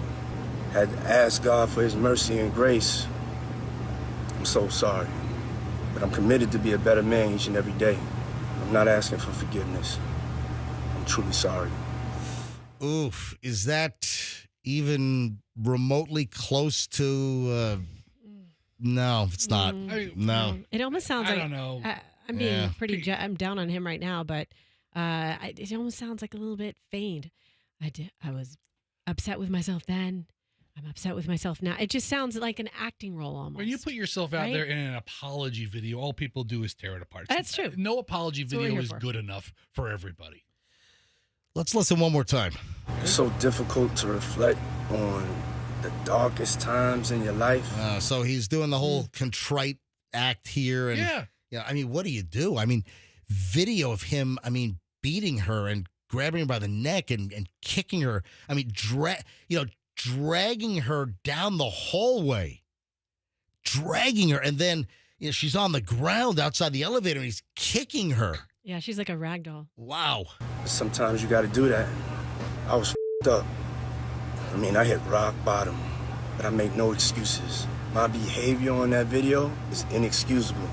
I take full responsibility for my actions in that video. I'm disgusted. I was disgusted then when I did it. I'm disgusted now. Yeah, something tells me that you weren't disgusted then on March 5th of 2016. Something tells me you weren't disgusted. You're disgusted now because the video has leaked after you thought you bought its silence for the last 8 years for $50,000. So if you missed that, the report is that Diddy paid $50,000 back in 2016 to suppress that video from leaking. And 8 years later, the hotel is owned by a different company. It's under new management. And somebody leaked the video. CNN got their hands on it. I can't imagine that they paid for that. So... Or maybe they did. I don't think CNN pays for that. Well, who knows? Yeah. But, MJ. Yeah. Can't the guy be sorry and pay to cover it up at the same time? We don't know his feelings. He makes this video. It is what it is. Yeah. Listen, his behavior was abhorrent. Yes. Beating the woman up. Was he just sorry that he was caught? Yeah, it's abuse of power. 8 years later. I don't think where he was, state of mind back in 2016, I don't think he was sorry for what he did. I think he's sorry now that the video is leaked and he's got all these other problems with the Fed raids on his house. And he was just advised, man, you got to just grovel. You got to put your tail between your legs. You got to cut a video. You got to get something out quickly. I went and I sought out professional help. I had to go into therapy. All right, so wait a minute. Is he saying that when he saw the video that he had to go into, what was he saying? Maybe at that time he went to some kind of anger management therapy well, do you believe that? Did he really go into therapy? Did he seek professional help? Clearly there's something wrong with and also keep in mind that you have a lot of folks in the industry that after the raids on Diddy's house, you had people come out and say, yeah, it's about time. What took so long for Diddy, Sean Combs, to have a problem like this? What took so long? Meaning it seems like a lot of people knew that this guy has been involved in some stuff over the years, and it seems there were people that were shocked that this didn't happen sooner to Diddy. Rehab. Had to ask God for his mercy and grace. I'm so sorry. But I'm committed to be a better man each and every day. I'm not asking for forgiveness. I'm truly sorry. I think that ship has sailed. Same with the Harvey Weinstein situation. How many people came out after that? It was like, yeah, we knew about that. Everybody in the business knew about him. Where were you back then? That's a very good point. Where were you? Where were the people speaking about Harvey Weinstein when he was, creeping and doing all kinds of horrific things for years and years? Because it's a dirty business and people want to get a leg up, and taking somebody down like that isn't going to help them. By the way, people that are saying, well, can he be charged? No, statute of limitations is, clearly run out. But there was a lawsuit. She did sue him, right? There was. She did. From the L.A. Yeah. Oh well, no. He settled. Yeah. So she got some massive settlement to not, I guess, take her story public. So she got a massive, massive settlement of some type. So what happens next? Does he sit down with Oprah or something? I don't know. Here's a statement from the L.A. District Attorney. If the conduct depicted occurred in 2016, unfortunately, we would be unable to charge, as the conduct would have occurred beyond the timeline where a crime of assault can be prosecuted. So statute of limitations had run out on this deal. Yeah. Video is March 2016. Dragging, kicking, hitting his girlfriend at the time, this Cassie Ventura, who walked away. And then in her November 2023 civil suit, remember she filed a lawsuit last November, and then it was quickly settled. So, Diddy paid her out and alleged that Diddy paid the Intercontinental Hotel in Century City $50,000 for the footage. And somebody had it, and somebody leaked it. Here's a former assistant to Diddy says that she was not surprised at all by the video. 50 Cent has reacted. They got a big beef going on. So 50 Cent has reacted. Now, I'm sure Puffy didn't do it. He is innocent. This proves nothing. This is what his lawyers are going to say. So that's what, 50 Cent obviously digging it a little deeper. Yeah, but as far as his apology, listen, I don't think that goes that far at all. And he was also seen over the weekend. So he was seen smoking, kind of walking around.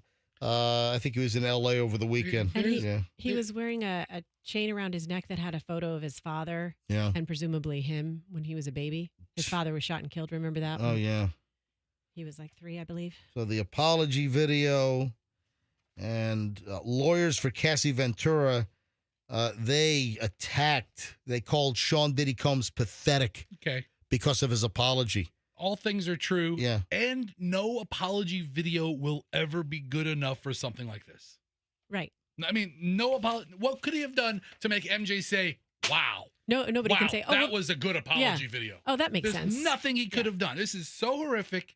There's nothing he could have done to make this better. He had to put something out, and it will always, always, always fall short. I wonder if we're ever going to find out who leaked the video. How did CNN? That's a scoop. TMZ didn't get it. It was CNN got the video, and man, they ran with that. They dealt with that like that was like breaking, world news. Does CNN have an LA office? Yeah, of course they do. If they have a new doorman today, that's my guess. What? The doorman saved the tape. Hotel doorman? Been sitting on it for 8 years? I'll tell you what that P. Diddy News did on Friday. What? Took old Scotty Scheffler off the front page of the Post. Scotty Scheffler seems like he was put together, the golfer. Yeah, that's a weird story. I'm on his side. Yeah, Roxanne, she had the breaking news later in the show on Friday. I would have had it at the start of the show, but I saw a PGA story from Doug and my eyes glazed over. I didn't think it was important. He said it to me like at 7 o'clock in the morning. He got arrested pretty early in the morning. And, the more that the facts come out, it seems like, it was a big misunderstanding. Yeah. But it was nothing malicious. Yeah. So, Scheffler... That story is a little convoluted because there was a report that he knocked down or dragged the police officer. Mm-hmm. Yeah, he's like the top golfer in the world, the Scotty Scheffler, and he was playing some tournament up in Kentucky, and there was an accident. Some vendor that worked at the PGA got hit by a vehicle, and unfortunately was deceased. And they were holding traffic, and it was alleged that Scotty Scheffler tried to drive around or didn't follow instructions of officers. And, then there was a claim that he either knocked an officer down or dragged the officer a little bit with the car while the officer was leaning in. And Scheffler was saying this is like a complete misunderstanding. I could see where he is just driving to the event and he sees the police cars and assumes that's security for the event. And he's accustomed, those players, they can just zip in and out, go wherever they go because they're allowed to be on the premises. All right, well, there you have it. Hey, my lovely wife, Michelle. Yes. She's talking about canceling Amazon Prime. Ooh, I want to hear this theory. Yeah, let me see if Michelle will pick up the phone here. Hang on. Yeah, so, they're charging you now an extra fee if you want content without commercials. So while I was away over the weekend, helping Julian move around, blah, blah. Hang on a sec. Let me see if she'll pick up. Man, shoot, what time is it? 8:17. Let me see. Let me call her cell. Calling up Michelle's cell phone now, and but it really torqued Michelle off that she was trying to watch some content, and we're Prime members, and her show kept getting interrupted by commercials, and she's like, you know what? I don't know if Amazon Prime is worth it. Even for like the free shipping, she's like, all right, so you don't get, oh no, I think you get free shipping. I think with Prime you get 2-day shipping or whatever. Free shipping. Yeah. She's not picking up, but. So does she not save $100 and something a year in shipping for all the stuff she might buy on the platform? No. So I don't think you pay for the shipping. I think with Prime you get free 2-day shipping. Okay, you're right. Right, and then Michelle, we had a whole conversation because she was, I think she was watching. There's a ton of shows that we just haven't seen, like the series Bosch. Have you heard of Bosch? It's been on our list to watch, and she started watching Bosch on Amazon Prime over the weekend, and again, it kept getting interrupted by commercials. And what do we pay Prime now? We pay Prime like $149 a year, something like that, and now you got to pay them like another like $3.99 a month or something to have a commercial-free experience or something. I mean, really? I mean, just like a total money. Hello? Hey, Michelle. Hey, good morning. How do you feel? You feel okay? Yeah. All right, sweetie. All right. So we're just having the conversation here about you're really pissed off at Amazon, and you might cancel our Prime. Can you explain? So you get free shipping, but Prime gives you free 2-day. Is that it? Right. Prime, like if you're on Amazon Prime, then you get free 2-day shipping, but not on everything, right? So you have to watch what you're buying, and sometimes, as you've noticed, you'll have the same item and it'll be more expensive to get it for the Prime 2-day shipping versus just ordering it regularly. But I read an article that said when there was a shift, when they said they were going to start adding ads to their content, which you're supposed to get, as an Amazon Prime member, that it may not be worth it anymore. And what a lot of people don't know, I think what I read in the article, I'll have to go back and research it, is that if you order a certain amount of value, then you get free shipping anyway. And it may or may not be 2-day. And that was the big hook in the beginning. It was like $75 or $80, and you got free 2-day shipping all year long. And then they used the no ad content, incentivizing people to sign up for it. And now it's like $140, and you're watching it. And I've got ads. I'm like, well, shoot, this isn't like regular cable TV where you don't have ads. I don't need stuff in 2 days. I don't need free 2-day shipping. All right, but so you're saying that a lot of the stuff on Amazon, if you cancel Prime, you still get free shipping, but it just might not be 2 days. It might be 3, 4, 5 days? It's either free shipping or still be free 2-day shipping if you order a certain value. Oh, I got you. Yeah, okay. Free shipping like for if 2 your days. order is high enough, like $35 or something like that. But I mean, we commented on this. If you remember, when the story came out either earlier this year or late last year, that Amazon was going to charge you additional like $2.99 or $3.99 a month. Roxanne, can you see what it is? Yes. What's the additional charge to have an ad-free experience? If you're already giving them $140 a year, that's greedy as bleep to want another $2 or $3 for an ad-free experience. That's just a money grab. And, you know, Michelle, it's torqued you off enough that you're thinking about just canceling Prime altogether. Yeah. I don't need stuff in 2 days. You know, I try not to order from Amazon. Right. I try to order from, you know, smaller businesses. You know, I don't automatically default to Amazon. You know, it's become so easy and people have become so lazy. It's just Amazon. You know, when I like to give business to smaller companies or mom and pop shops. No, and also you can, you know, Walmart and Target were equally, you know, good providers during COVID. We've discovered that you could order from them, and they had just as equally good service and shipping times and prices. So I really was retaining the Amazon Prime for the viewing content, you know, but I'm not going to pay for it if I have to watch commercials. Yeah, it's $2.99 a month. $3 a month. So, and then I remember that we watched an Amazon Prime movie, and this is like a month ago, and there was like a commercial right before the movie started, but the movie was uninterrupted. But Michelle, you were watching Bosch, like a couple episodes in season 1 on Amazon Prime Video, and that was being interrupted with like regular commercial breaks in the middle of the damn show. And I mean, you were pissed off. Yeah, like 12 or 15 minutes in, it had a commercial break. And I was like, why am I getting a commercial in the middle of the show? Because you had told me it was only going to happen at the beginning. Yeah, because we watched a movie without paying the extra, you know, Prime Video extortion fee of $3 a month now. And we had a commercial right before the beginning of the movie. I'm like, all right, that's not too bad. But if they're interrupting the content like what you experienced, that sucks. Oh, hey, Michelle, I've got great news for you. Where's Chloe? In her room. Is she awake? I don't know. Well, what time is she? Can I call her now or don't wake her up? Well, I'm getting ready to go wake up. All right, well, hang on. Let me conference you and Chloe because I've got unbelievable news. Hang on. Are you going to break it to the whole family? Yeah. All the time? Oh, yeah. Let me call Chloe now. So calling Chloe on her cell. Little mommy Chloe, little conference call here. Got some big breaking news for you guys.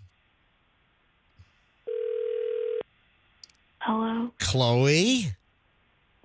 Good morning, sunshine. Morning. Michelle, are you on the other line? Yeah.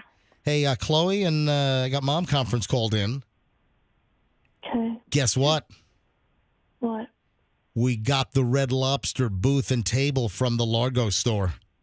Are you serious? Yep. Oh my gosh. Michelle, we got it. They already have plans for where they're going to put it in the house. Yeah. Oh, yeah. So we really facilitated the winner getting all the content. So if you don't know the story, folks, the Red Lobsters, you got 3 that are closed in the immediate Tampa Bay area among the almost 90 nationwide. You got the one in Tampa on Bush. You got the one near Bruce B. Downs. And then you have the one on Ulmerton and Largo. The first one that was auctioned off was Largo. And the winning bidder, an MJ Morning Show listener, was at Johnny's Tap Grill and Tap House, right? Yeah, in Tarpon Springs. Tarpon Springs. Johnny's. They were listening to the show, and they had no idea about the auction, that all of the contents were being auctioned off online. Winner takes it all, and the bid was like $700, then $800. Folks, we're talking about every bit of kitchen equipment, every bit of bar equipment, all of the contents, the tables, the chairs, everything. The bid was at $700. Then I talked about it on the morning show. It went to $8,000. Then it went to $1,600, $2,200. It went to $5,000, $6,000.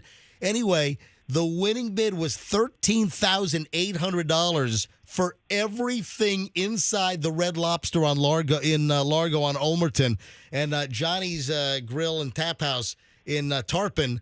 They won. The winning bid was $13,800, and they had to pick it up on Friday. They rented huge trucks. They had like 20 people helping move everything out. And then if you were listening to the show on Friday, Chloe and Michelle, we had them on the air later in the show. And Chloe, what were you begging for? One of the booths in the restaurant. And they had to take everything, and they've got a booth for us. They've got it in a warehouse, so we can go pick up the former Red Lobster booth. And where are we going to put this, guys? We're getting rid of the kitchen table. Oh. And We'll put it right there. All right. We're going to get rid of our kitchen table There and you go. put a Red Lobster booth in the middle of our kitchen. Oh, man. So, Chloe, you excited? Yeah, I'm so excited. Michelle? Whatever the kids want. Whatever the kids want. Yeah, great. All right. So I got to get a hold of Wade from twocollegebrothers.com, one of our great sponsors. So I got to get a hold of Wade and have Wade help me pick up the booth and bring it to the house. Oh, no. What? So I was texting back and forth Yeah. with this guy. Yeah. And you know how texts sometimes get lost when Yeah. you're going back and forth? Yep. He asked me if you guys wanted the big booth that seats like 8 people. Right. Or the small booth. Okay. And I didn't see that text until just now. Right. I didn't answer him. I wonder which one he got. Ooh. Well, they got all the contents. They didn't they didn't need the booths.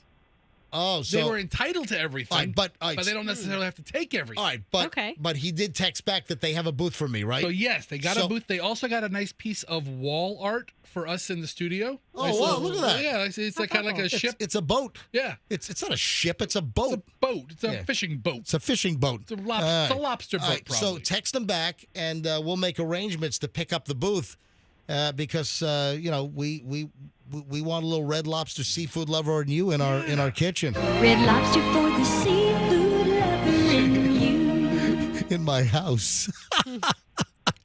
You know how many listener butts might have been in that booth seat? You know, Yeah, quite a few. people that sat in that booth, and we'll have it in our house somewhere. That booth has stories All to right, tell. guys, I wanted to break the good news to you. We're excited. Thanks. All right, love you both. Bye. Bye, everybody. All right, look at that. Breaking news on the MJ Morning Show. That's fantastic. Hey, so flying back last night, flew from LaGuardia, helping Julian with his whole, new dorm room situation, shopping, and all that stuff. So coming back last night, I was delayed. Yeah, I had a 6:55 flight, and we didn't take off till like 8 o'clock. No, we didn't take off till like 9 o'clock. Yeah, we were delayed like an hour and a half. So our airplane, the 737 that we were on from Tampa, from LaGuardia back to Tampa, it originated in West Palm. So that plane was flying West Palm to LaGuardia and then turning right around and then flying LaGuardia back here to Florida to Tampa Bay. And West Palm had some nasty weather, and that plane sat on the ground like an hour and a half. So we got delayed, and luckily we made it back. Can you imagine if like the flight was canceled or the crew timed out and I couldn't get back and got the $4,000 to give away today. MJ Morning Show Money Heist week number 2. This week brought to you by the Kemp Law Group. So luckily I got back, but I noticed one thing on the airplane. What? Have you ever had a loud row counter? You mean the flight attendant? No. Who, Passengers, like what? getting on the plane. I was in one of the earlier boarding groups. I didn't, I didn't get first class. I didn't get the upgrade, but I did get my upgrade to Comfort Plus. So, folks, I'm a frugal traveler. I buy the cheapest ticket. I bought the cheapest round trip ticket, and with Delta, I do get the upgrade. I've got good status, so I did. If I buy the cheap ticket, I get upgraded right away to Comfort Plus. And then I was like on the wait list to get first class, but that was sold out, so I didn't get first class. So I'm in Comfort Plus. So I was one of the earlier boarding groups getting on. We had and I've seen this before, and I don't know what it is, but the guy's walking down the aisle, and he's looking for his row, and he's going 8, 9, 10, 11. I was in 12C. 12. And then he walks behind me. 13, 14, 15. And the guy, Come on. he's like just counting out numbers of the rows like loud. I'm like, what is that? What a loud row counter. What is that? I can still hear him. 16, 17. He was like in 21 or something. Eventually It's like, got to his that's row. a long count. Why are you counting out? What is this, Sesame Street? Why are you counting out the row numbers? It's the loud row counter. I have no idea what the hell this guy was doing. But it was just weird. Just strange. People are just strange. Yeah. Especially when you travel, you can observe all that. 8:31 at the MJ Morning Show. We've got the $1,000 to give away anytime now. Keep listening. I'll tell you exactly when to call in. I'll tell you what number to be.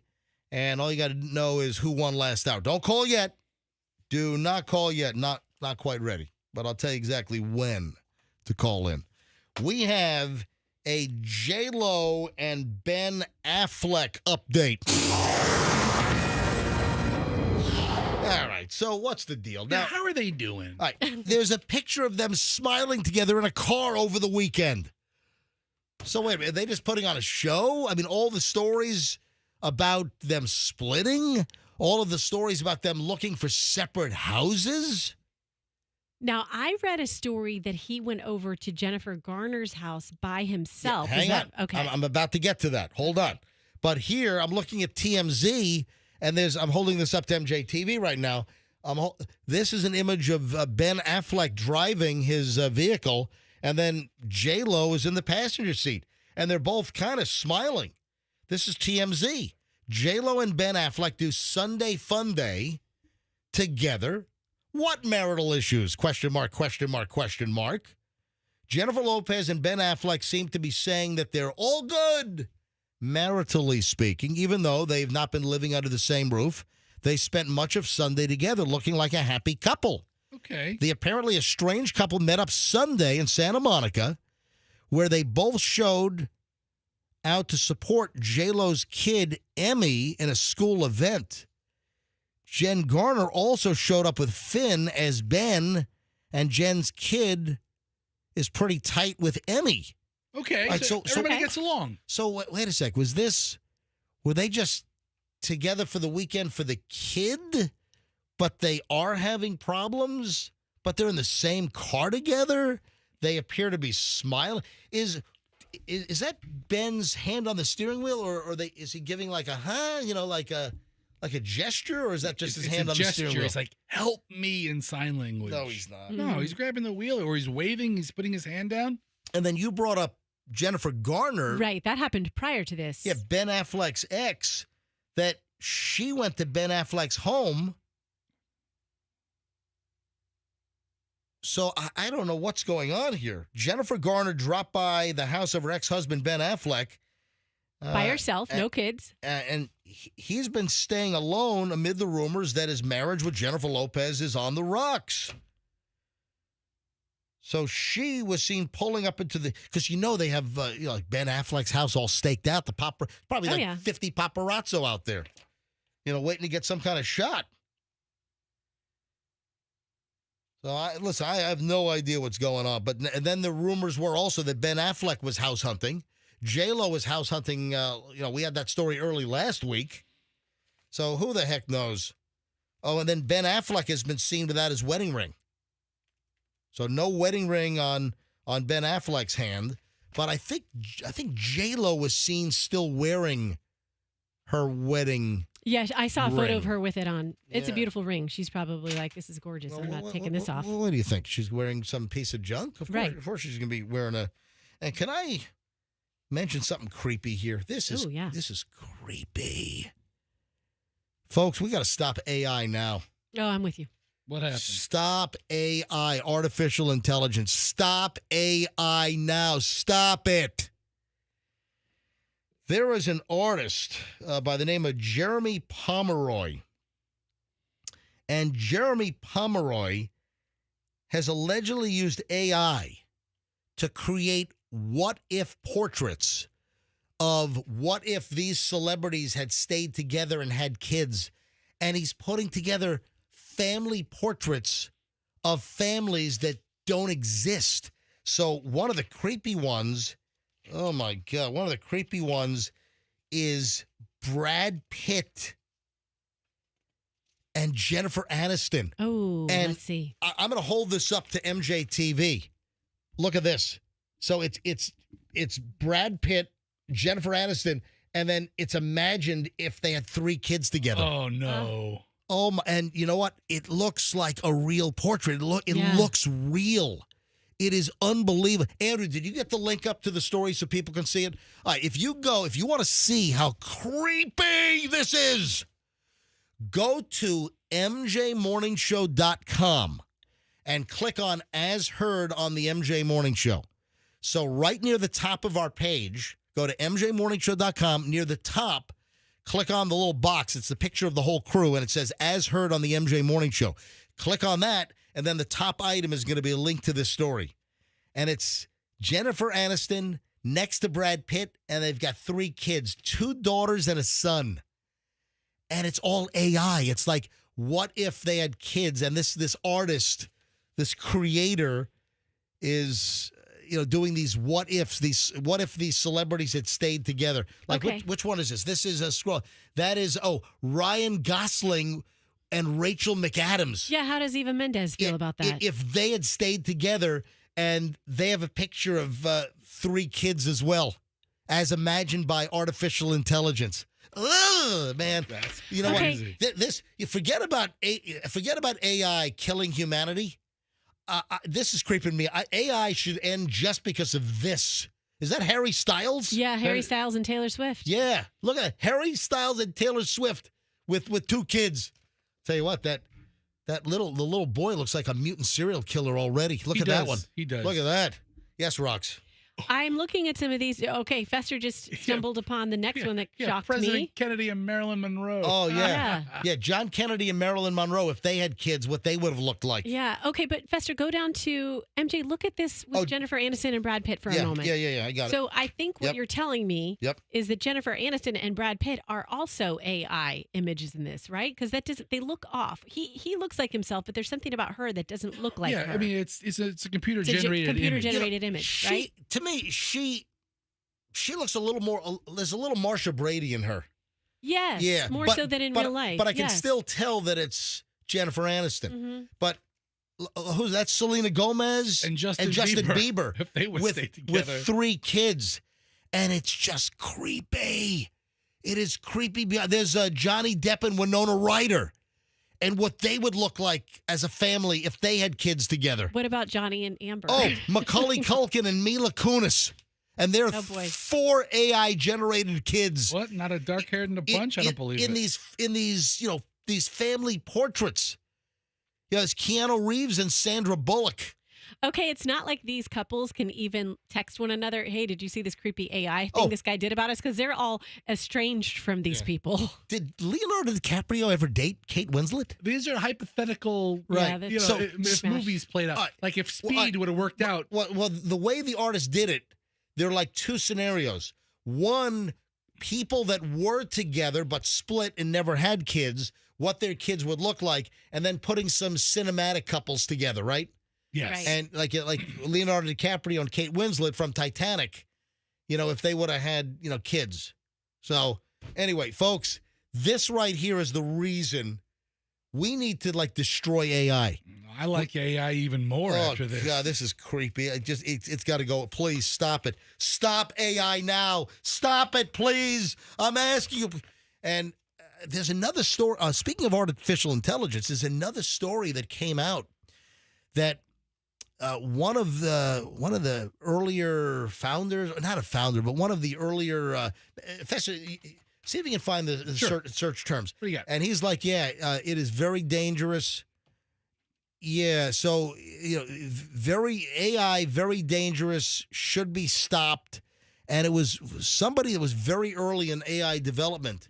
And I just saw another recent story that it's got to be stopped. Yeah, listen, nothing's stopping it now. It's out there. Mm. Cat's out of the bag. It's only going to get more robust. But can you imagine that we create AI, and then there are some saying that AI could ultimately destroy humanity? I mean, it definitely what has the- to what? be, there has to be a governor on it. I mean, there has to be, it has to move forward with every thought of, are we going too far? We need a governor like the governor in The Walking Dead, that guy. Yeah. He could be the governor of AI. Mhm. Yeah. Just Scary. Did you Scary. find the story I was talking about? The search terms AI is dangerous, should be stopped, brings up a billion Yeah, there was articles. something just in the last couple of days But it was one of the early AI pioneers. I have stories about the State Department is now out saying that it's got to be stopped. That it's really potentially dangerous. All I know is that I saw these creepy photographs created by AI, and I think it ought to be burned with fire immediately, and then lose the recipe. You know, it's out. There's no getting rid of it. 8:41 at the MJ Morning Show. Let's give away the next $1,000 right now while we do another, almost 10 minutes of additional MJ content as we round out over an hour and 20 minutes of nonstop MJ. It is the $40,000 MJ Morning Show Money Heist this week, brought to you by the Kemp Law Group. Accident or fall, you call Kemp Law. Whether it's you or someone you know, you've been hurt in a car wreck, a slip and fall, negligence case, you get a hold of Kemp Law. Or if you know somebody, tell them to get a hold of KempLaw.com. $1,000 right now. And thanks again to Stacey Kemp and the whole team over there. They're sponsoring this whole second week of the $40,000 MJ Morning Show Money Heist. Let's go with caller number. I'm going to do 105 here. Let's go with caller 105. If you're 105 and you know who won the $1,000 last hour, you will be the next $1,000 winner right now.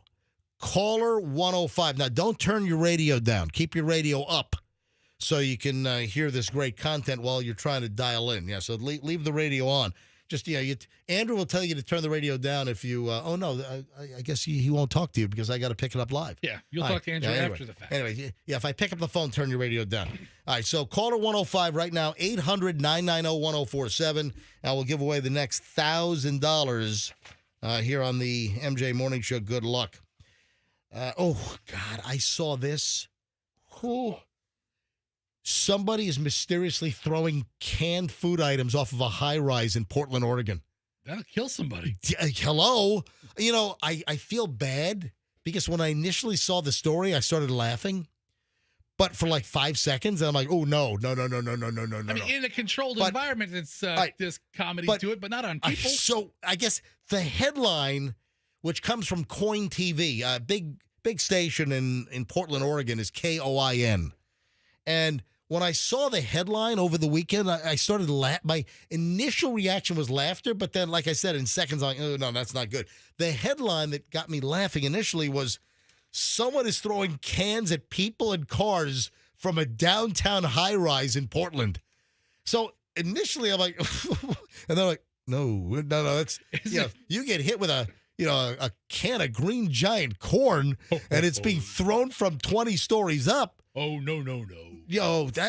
Seriously, this is not funny. Not funny. Someone has reportedly been throwing cans of food off a high-rise apartment building in downtown Portland for weeks. The cans have been crashing onto the ground, damaging cars, putting people's safety at risk. People who walk and work in the area have now been voicing their concerns. Coin 6 News spoke with someone who had their property damaged. For workers at a Higgins restaurant, it became a reality to witness cans thrown from a building, whizzing by them, barely missing, and sometimes hitting their car. Employees have said they found already like 10 cans of food. What is he throwing? Is he throwing like cans of tuna, which are a lot smaller? Oh, no, look, here it is. Here's a can of Campbell's bacon and beans. Dented. Yeah, look. So here's a picture. It's a can of Campbell's soup, and it's the bacon and bean Campbell's soup. That's a good flavor, man. Never tried it. Good. No, it's good. For a bean soup, Okay. Good. has the smokiness of the That's bacon. what Campbell's soup is. Son of a bitch! I just got hit in the head with. So yeah, it's not funny. And cars' hoods and roofs are dented in. I mean, you chuck a can of soup from a high-rise building, but at least 10 cans. Who would do? You know what it probably is? What? It's probably like a 4-year-old kid. It's probably a 3, 4, 5-year-old kid that thinks it's funny. I mean, when I was that age, I was flushing everything down the toilet. I mean, Hysterical. Something like this is funny if you don't know the consequences. When we lived in Bay Terrace in Queens, Bayside, Queens, Bay Terrace, I lived there up until I was like 3.5. And apparently the super of the building hated me because my parents had him up there like every week trying to unclog the toilet because that's great value. That's Walmart. That's great value black beans there. Oh, yeah. There's a can. I can see it right there. Yeah. It's kind of blurry, but the minute I saw the label, I'm like, yeah, that's great value. That's great value black beans being chucked. And this is a nice building. This is like one of those darker all-glass high-rises. And it's got windows. It's got balconies. Hold on a minute. What's the audio here? This is the whole coin news report. Yeah, go ahead and dude, all the way to the. Where do you want? All right, just stop. Let me. You got to unmute it. Well, yeah, but dude, it's I like don't know where you want it's like every day is your first day on the job. This is like the investigators in the building. You're just reading a report. I mean, but I want to see this part here. Okay. Man, this is just a bizarre story. Them to contact police and our front office if they see something like this taking place. Being described as. Here's the statement. At Tower released this statement. Right. At this point, our security team has not found any evidence of what's being described as coming from our building. However, we have urged them to contact police and our front office if they see something like this taking place. Oh, my God. What is this, a reporter's first day reading? Yes. Well, again. She just learned how to read yesterday. Hold on. This is Portland, Oregon, and listen to how bad this reporter is. It's like here in Tampa Bay. The new reporters that are showing up, some are good, but we have so many bad reporters. Channel 8, Channel 10, Channel 28, Fox 13. The quality of reporters that are getting hired in this market, we've got reporters now that would have never been hired. They would have had to stay in market number 111, go to market 70, then market 50 before they made it. Now we've got there are some terrible reporters on the air. And then you listen to this reporter. It's like her first day, it's like she just started reading. From our property. People who work at Higgins tell me they're on high alert. Oh my God, this is like a college, station broadcast that I'm listening to. And that's a major affiliate, Coin TV, CBS Channel 6 in Portland. And it sounds like, she just, she's in high school or something. Chef Boyardee. Oh, look, there's Chef a can. Boyardee. What did you see? Was it SpaghettiOs? I can't see it. There's a can of Chef Boyardee. Oh, that might be the mac and cheese. That's a ravioli. Oh, it's ravioli. You can see it's upside down. Yes. RAVO. Yeah, right there. Ravioli. Yes, Roxanne. In my previous life as an accountant, I used to go, I think it was STC or STX Broadcasting, and I used to go and audit their stations in the 50 to 150 demographic market areas. And for fun, I would go and watch the newscasts. Right. And I mean, when you're in the 150 DMAs, it's like people are slipping on banana peels. Oh, they're terrible. But now we have reporters that should be in market 150 or 180. Yes. They're hiring them here in Tampa because the salaries for these reporters are, in some cases, they're like half of what they used to be 20 years ago. For sure. People in broadcasting were making more money years ago than what they're making now. Than the inflation days that we're in now, right? You hear about TV news and journalism being dead, and well, all I know is that just the quality of the reporters just has gone downhill dramatically. It's terrible. Anyway, what am I supposed to do here? Maybe grab caller 105? Are we ready? Are we up to 104, Andrew? Yeah, Andrew just gave me the signal. Yeah. Hi, good morning. Who's this? Kim. I'm sorry, who? Kim. Did you say Kim? Yes. Kim, why are you calling the MJ? Oh, I can hear the anticipation in your voice. Are you excited? I am. My heart's beating out of my chest. I was going to say, that was my next question. Is your heart beating rapidly? It is. Kim, where are you calling from? St. Petersburg. Kim in St. Petersburg. Kim, you're caller 105. Woo! Kim, can you tell me who won the $1,000 last hour? Becky. Correct!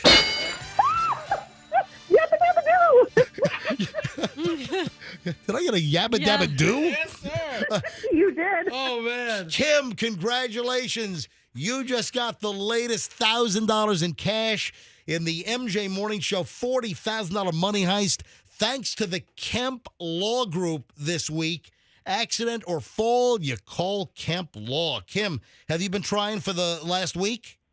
Oh, man, I try all the time. I called for the tablets, everything. I did win the dash cam once, so I did get lucky with that. Oh, wow. Kim, congratulations. You got $1,000 right now from the MJ Morning Show. Thank you so much. Love you guys. I love you too. All right, hold on. Andrew, the producer, is going to get all your information. Thank you. All right. Tell you what, man. Line 4. Didn't Kemp Law Group sponsor the dash cams also? Yeah, Yeah. She won the dash cam from them. Look This at is that. their week. Yeah, and wow. now she's got $1,000. Do you know how many tens and tens of thousands of people are trying to get into this thing? Oh, yeah. Yeah, it's amazing. So where were our winners today? We had Tampa was the Hudson, first one. Tampa, just geographically, it's all over the area. But today we had a winner from Hudson, we had a winner from Tampa, and then Kim was just from St. Pete. Folks, don't despair, because we have another $1,000 to give away in the next hour, because we're about to start the 9 o'clock hour in minutes. And another $1,000 is coming up in just a bit. Just be the right caller next hour when I tell you, and know the first name of who just won, and you'll win the next one. All right, when we get back, man, we got a lot of stuff. I got a Goodfellas trigger warning that I'm like, what? We have celebrity depth. Celebrity depth. We have well, if he's buried, I guess there will be some depth. We have a celebrity death we've got to talk about, and he's part of a movie with, I think, one of the greatest songs to come out of a movie as far as being a happy, snappy sing-along. An actor has died, and you know his face. I don't know if you know his name. Well, I think you'll know. But the movie he was in is a classic. And then we have a Steve Buscemi update. The character actor. Yeah. Steve Buscemi, who was hit in the face. We have an update on that. And his black eye and the whole shebang. So hold on. A lot of stuff. We got the final hour starting next, and another $1,000 in minutes here on the MJ Morning Show on Q105. I am going to have my roof worked on in the next week or so by...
104.7 FM. In fact, I might just start calling it Q104.7. I think I'm just going to start doing that unilaterally. Who's going to stop you? Yeah, I do that. Actually, if I do an IG story, I always do like 104.7. Yeah. Hey, it's the MJ Morning Show on Q104.7. So it has a nice ring. Yeah, I like it. Now, it's Q105, but we're at, of course, 104.7 FM. $1,000 on the way in just a very short amount of time. It'll be the final $1,000 today. This will be the fourth today. And, of course, giving away $4,000 every morning the entire week. Monday, Tuesday, Wednesday, Thursday, Friday, 6, 7, 8, and 9 o'clock hours. And your chance to win another $1,000 minutes away here on the MJ Morning Show. A lot of ground to cover. I'm going to have the lightning round. And then I just got informed that Fester's got to leave. Yeah. He made this appointment a while ago. Yeah, I made an appointment a year ago thinking Froggy would show up for work. Yeah, Froggy called in sick, or I'm sorry, texted in sick. You don't even call it anymore. You just text in sick.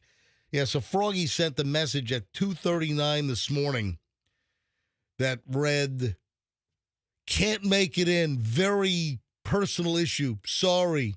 See you Tuesday." So we had Kim on, Froggy's wife, a couple hours ago, and hour and a half ago, and seemed to indicate that it was migraine related. Yeah, he was blow drying it up. Yeah, he brought the blow dryer into the bed, and that's Froggy's thing, that for his migraines, he puts a blow dryer right next to his head. It's a big old blow dryer. And he actually had one spark and catch on fire because it shorted out, because I think he had the vent covered up or something, and it overheated. I thought there's supposed to be some kind of a safety, like a thermostat shutoff switch. Yeah, if the machine overheats, but if it makes everything else too hot, then I don't know how it works. Yeah. Anyway, so Froggy's not here. Now we find out Fester's got to leave in about 10 minutes. So since I have to leave in a couple of minutes, can I talk about my favorite thing of the day? All right, hold on. Fester's got something that I have no idea what it is. Fester all morning long, this is off the air. When we're in break, he's like, "Oh man, I got something I want to do. I want to talk about something." I'm like, "What is it?" He said, "No, just kick back and when I can do it, I'll do it, and you'll find out then." All right, so folks, this is surprise Fester content here on the MJ Morning Show. Well, since you put it like that, what's the surprise content? Okay, I've been following these kinds of stories, and I've recently become very interested in them, and I've been amazed at this latest one and how it came to a head. Is perfect. Who? What? Celebrities who are avoiding getting served by papers. Oh, like Shaquille O'Neal? Shaquille O'Neal. He's the one that got me into this. In the whole FTX lawsuit, yes. Shaquille O'Neal was dodging the process server. Here, you had Gisele Bündchen, Tom Brady. For months. Larry David. They were all served in the FTX promotional lawsuit for the Bitcoin deal that went south with SBF. And Shaquille was dodging the servers. They were like throwing papers at his car as he was leaving his neighborhood. That doesn't count as a serve. So my latest one that I've been following with great attention. Who? America's mayor. Oh, jeez, Rudy. I saw Giuliani, right? I saw the this. guy's 80 years old, and he's been avoiding Arizona's papers. We don't do a lot of politics on this show by design. Politics aside. Yeah, all right. This is funny. Yes, Fester. So they're having an 80th birthday party for this geezer. Well, you gotta tell them what happened. So in Arizona, there was like a fake elector scheme for electors, and Rudy Giuliani and some others are being charged by the state of Arizona for an elector scheme where they claim that there was a defrauding going on, and they've been trying to serve Rudy Giuliani the loss or the criminal complaint, the state going after Rudy Giuliani. They've been trying to serve him for like a month or a month and a half. Right. And then recently Rudy said something kind of taunting everybody in Arizona. Oh, won't catch me. Well, so I wasn't going to do this because we don't do a lot of, but I guess this is beyond politics. But this is beyond funny. This is funny. So Rudy Giuliani put out a tweet over the weekend, and the tweet was something like, "Hey, the Arizona State Attorney General has like one more day to find me and serve me before the opportunity to charge went away." And he was on Twitter taunting The attorney general in the state of Arizona, find me if you can. Yeah, you got one more day. You'll have to drop your charges against me. If you can't find me, guess what? This process server. They found them. Is the greatest process server of all time. They found them. He gets into Rudy Giuliani's party. 80th birthday party over in West Palm Beach. And there's a photograph of everybody singing happy birthday to the former mayor. Happy birthday to you. 80 years old. The process server is in the crowd of people behind Rudy while they're singing happy birthday. So the guy serving the criminal complaint to Rudy Giuliani for the state of Arizona is in the crowd singing happy birthday. So funny. Got into the birthday bash, and then right after Rudy Giuliani taunts them, hey, you're not going to be able to find me. You got one more day. You got to drop the charges. They get him the day before the expiration, I guess statute of limitations, and the process server is singing happy birthday. Next thing you know, hands Rudy Giuliani the criminal complaint and says, you've been served. Why wouldn't you lay low for one more day, Rudy? Oh, man. And it was an early birthday party. His birthday's not till like the 28th. Yeah, it's not till the end of it. It was like a weeks early birthday party. And if he just would have gone in a bunker for like 24 more hours, they wouldn't have been able to. And he's taunting them, and they got him in the last hours of the ability to serve him with the criminal complaint. So then they bring out his cake. And I think this is, I don't know if this is photoshopped or not, but I saw it.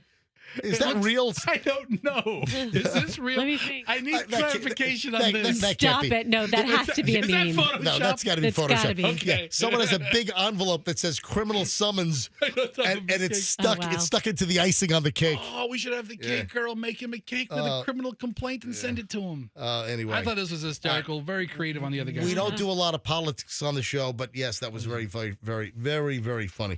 Hey, I saw an item, and I've known people that have done this, and I think I've got to take my exercise to the next level. But then what kind of pushed me over the top, folks, this is not new to me.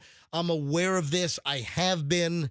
But then I saw that Guy Fieri, how do you say his name? You got Fieri. Yeah, you don't say Guy Fieri. You got to go Guy Fieri. It's not quite that much. You got to get all like mush mouthed and like Guy Fieri. Stop. All right, so you got to say it a certain way. I saw a story that he lost 30 pounds, and it's like, how did Guy Fieri lose 30 pounds? Let me guess. Hanging out at these diners, drive-ins, and dives. Yeah, that's what I'm saying. Yeah, he right. shut his mouth and stopped eating all the food while he's shooting diners, drive-ins, and whatever the hell it's called. You know, I like that show. It's a good show. I like Guy Fieri. I got a positive Q score for Guy Fieri. I like the guy. So I saw a little interview where he claims that he lost 30 pounds. And among the 30-pound loss is that he's going rucking. So he's wearing like weighted vests. And, some do like the rucksack training where they'll get like a military-style backpack and load it with weight.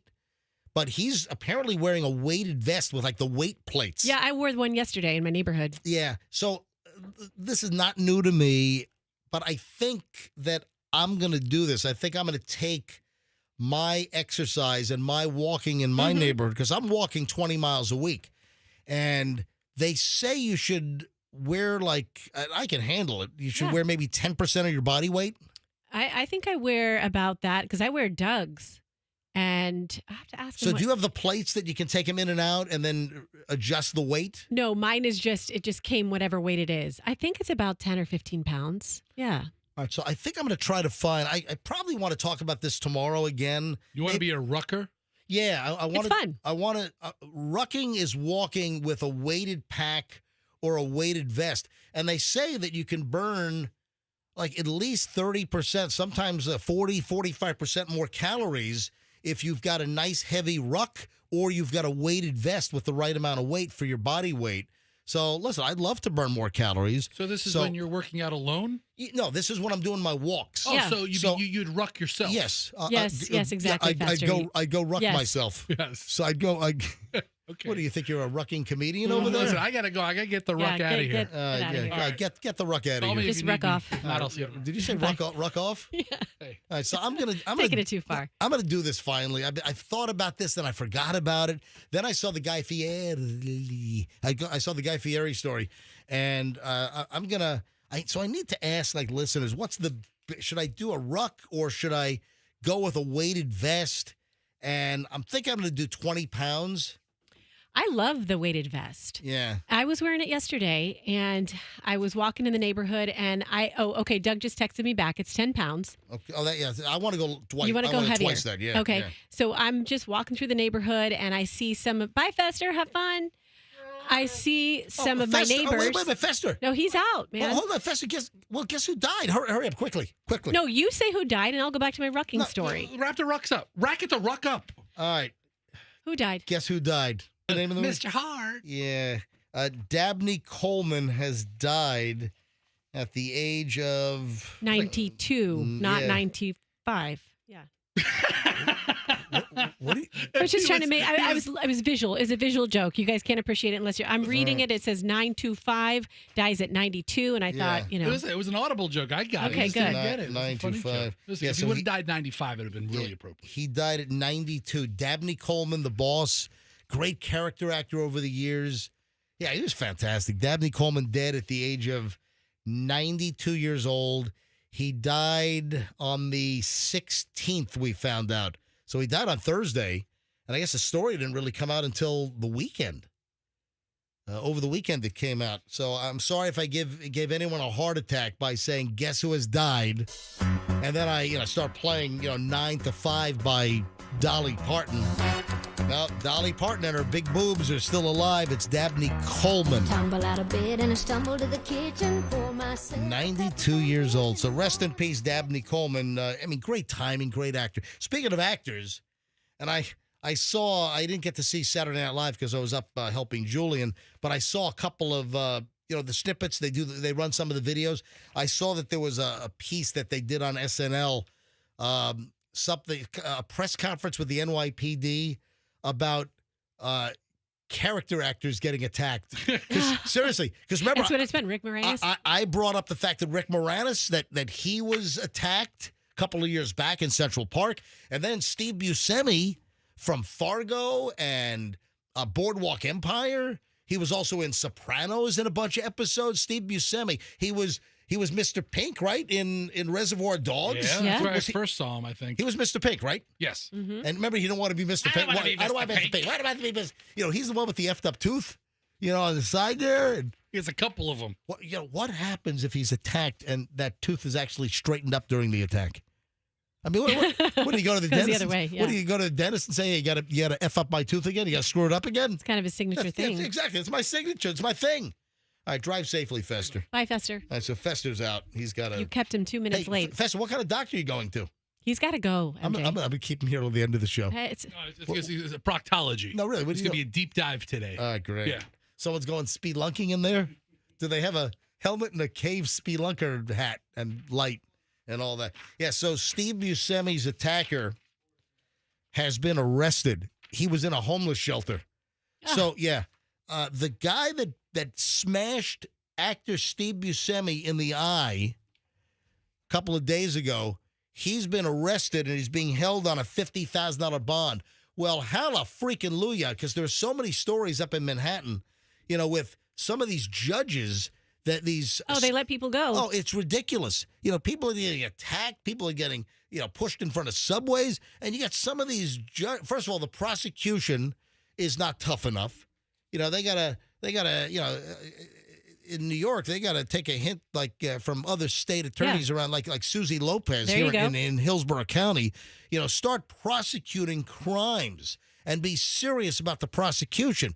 So up in New York, you've had multiple high-profile stories where folks are either not charged heavily when they should be, or you've got some of these judges up there that let these people go with no bond, and then back out on the street. Then they commit a crime the next day. It's like, what is going on? Anyway, at least I saw that Steve Buscemi's attacker was arrested and is being held on a $50,000 bond. Yeah, Good. The last I saw. They picked him up responding to a call at a homeless shelter. Yeah, this guy walked up to Steve Buscemi and just punched him right in the eye in broad daylight. And they got that on surveillance video. They did. And they got a picture of him walking away. I mean, did he know that he was punching Steve Buscemi? Was he like acting out some kind of Reservoir Dogs scene? I'm guessing it wasn't a targeted hit. Yeah, probably not. But the latest I saw that the guy was arrested and he's being held on a $50,000 bond. So they didn't get one of the awful judges that just turned the guy loose after his appearance so he can go back out on the street and punch more people in the eye. Thank goodness. Well, I'm reading here, the man punched 2 people at the time. So I don't know if that means 2 in addition to Buscemi or Buscemi and one other. Oh, he punched Urkel too. No. Another character actor. No, he didn't. And then this is ridiculous. Did you see that AMC, the television channel AMC, they've put a warning on the front of one of the greatest movies of all time? Yep. Of course, the piano solo here from Layla by Derek and the Dominoes, with Eric Clapton. They've put like a trigger warning on Goodfellas before the movie runs on AMC. Come on. This is ridiculous. So is this a warning for Italians? I wish we had the 2 Italians in the room so we could get their take on it. But is this a trigger warning for Italians that it's cultural stereotypes? Because I think most Italians I know take pride in this history. Take pride in these stereotypes. Fester's an Italian with a name like Siciliano. It's his real last name. And then you got Froggy, whose real name is Cusmano. I got 2 Italians in here. Forget about it. Yeah. Oh, no, Froggy is Caruso. Isn't he Froggy Caruso? When he does the dun, dun, dun. No, that's not the dun, dun, dun. He does the David Caruso. David Caruso, yes. So he's Italian too. Yeah, Froggy does the when I do the little zinger music from the Who, from was that CSI Miami, which used to be on? CSI Miami. And then David Caruso would always like deliver some line in the opening, and then they'd roll the intro. See, we need Al Pacino's opinion. We need Tony Danza's opinion on this story. Yeah, so this is ridiculous. So AMC had a message before Goodfellas that just ran the other day, and it read language and or offensive cultural stereotypes that are inconsistent with today's standards of inclusion. Give me a break. You're going to, what, because, stereotyping the Italian mob in New York in the 1960s and the 70s? Really? So AMC's putting a sensitivity warning on the front of, will you stop it? Listen, come on. Not all Italians love pasta and meatballs. That's a stereotype. That's a spicy meatball. Yeah. I mean, that is just absolutely ridiculous for them to run this is a stereotype warning, and this might be offensive to some individuals. This is absolutely bogus. Language and or offensive cultural stereotypes that are inconsistent with today's standards. Oh, like getting whacked in the basement or something, or getting piano stringed from the back seat when Maury got it. I'm telling you, most Italians. I'm sorry. He got ice picked. picked. Maury got ice picked in the back of the skull. Or the dead horse head in the bed. Yeah. That was that's Godfather. Oh shoot. Okay. That's not Goodfellas. Goodfellas. Darn it. You didn't know that? God. That's the Godfather. I missed it up. Yeah. All right, 9:24 at the MJ Morning Show. MJ, if you don't have this story in your pile, I'm going to be so disappointed in you. Oh, for the final segment next? for the final segment, because this person she's on your radar. If I don't have a particular story, you're going to be very upset? Yep. I guess we'll find out what that is next.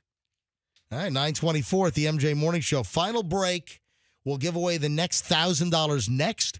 It's the MJ Morning Show $40,000 money heist this week, and the previous week we've already given away $20,000, and then we have another $20,000 to give away this week. A total of $40,000 in cash. We just started this morning giving away this week's $20,000. Every hour, every day this week, during the MJ Morning Show, your chance to call in and win the $1,000. And we'll give away the next 1,000 next, thanks to the Kemp Law Group. Accident or fall, you call Kemp Law. The next 1,000 next. Don't move. Final check on traffic. Pat is out. Kathy's got the latest. We're back in minutes. MJ Morning Show. Traffic is slow.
Segment here on a Monday, another $1,000 to be given away momentarily. I'll give you the cue to call in, tell you what number caller to be, and if you know who won last hour, you'll win the next $1,000 with the MJ Morning Show $40,000 money heist, brought to you by Kemp Law Group this week. 20 grand this week. We did 20 grand last week with Lukens, and now another 20 grand this week, and we're just getting started.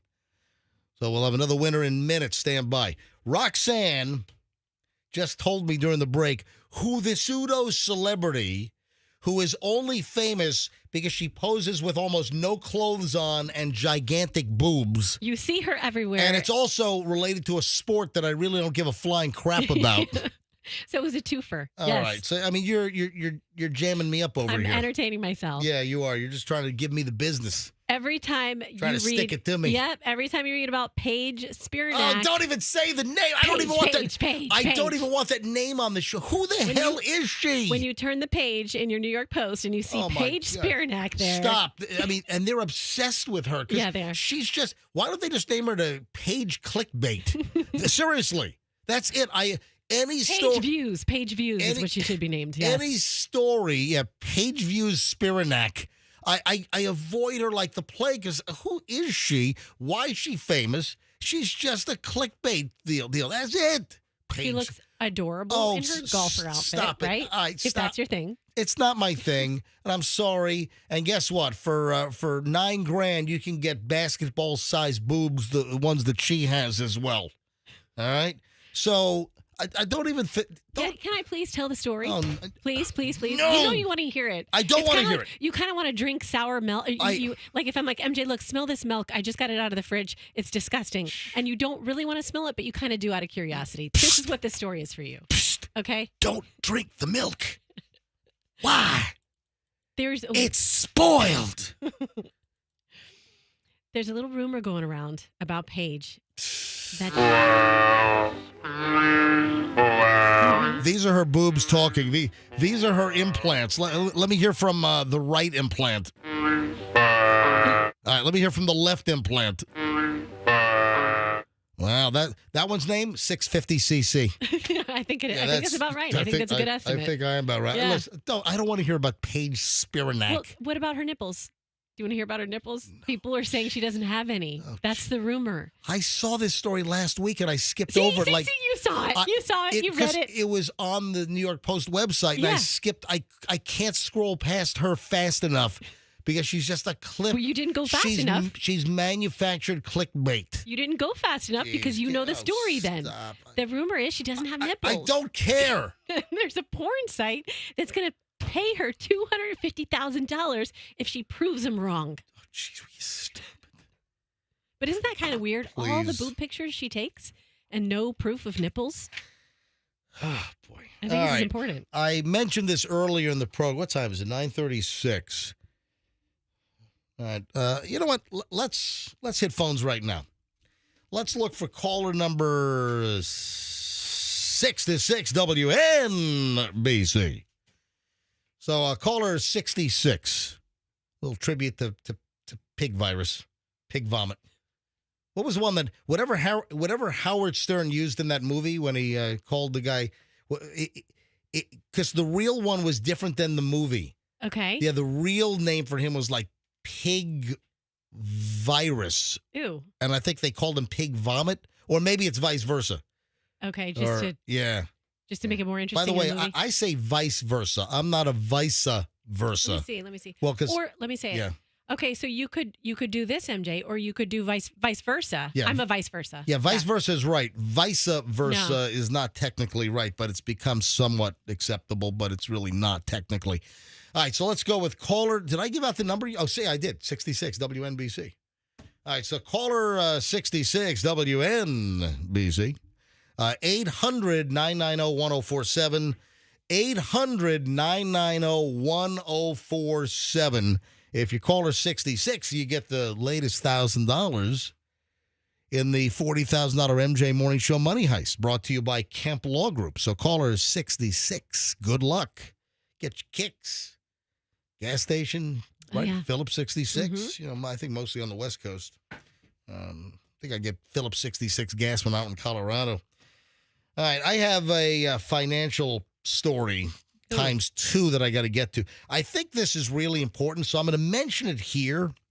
And then I also want to bring this up again tomorrow morning for the earlier crowds. Okay. Because these are getting more rampant, and these are like financial crimes against humanity. Ooh.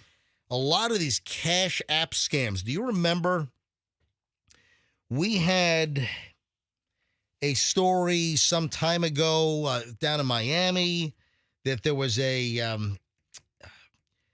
cell phone store, and it was like weird because it happened to a cell phone store employee. Okay. And this was down in, I think it was North Miami area is where this thing happened.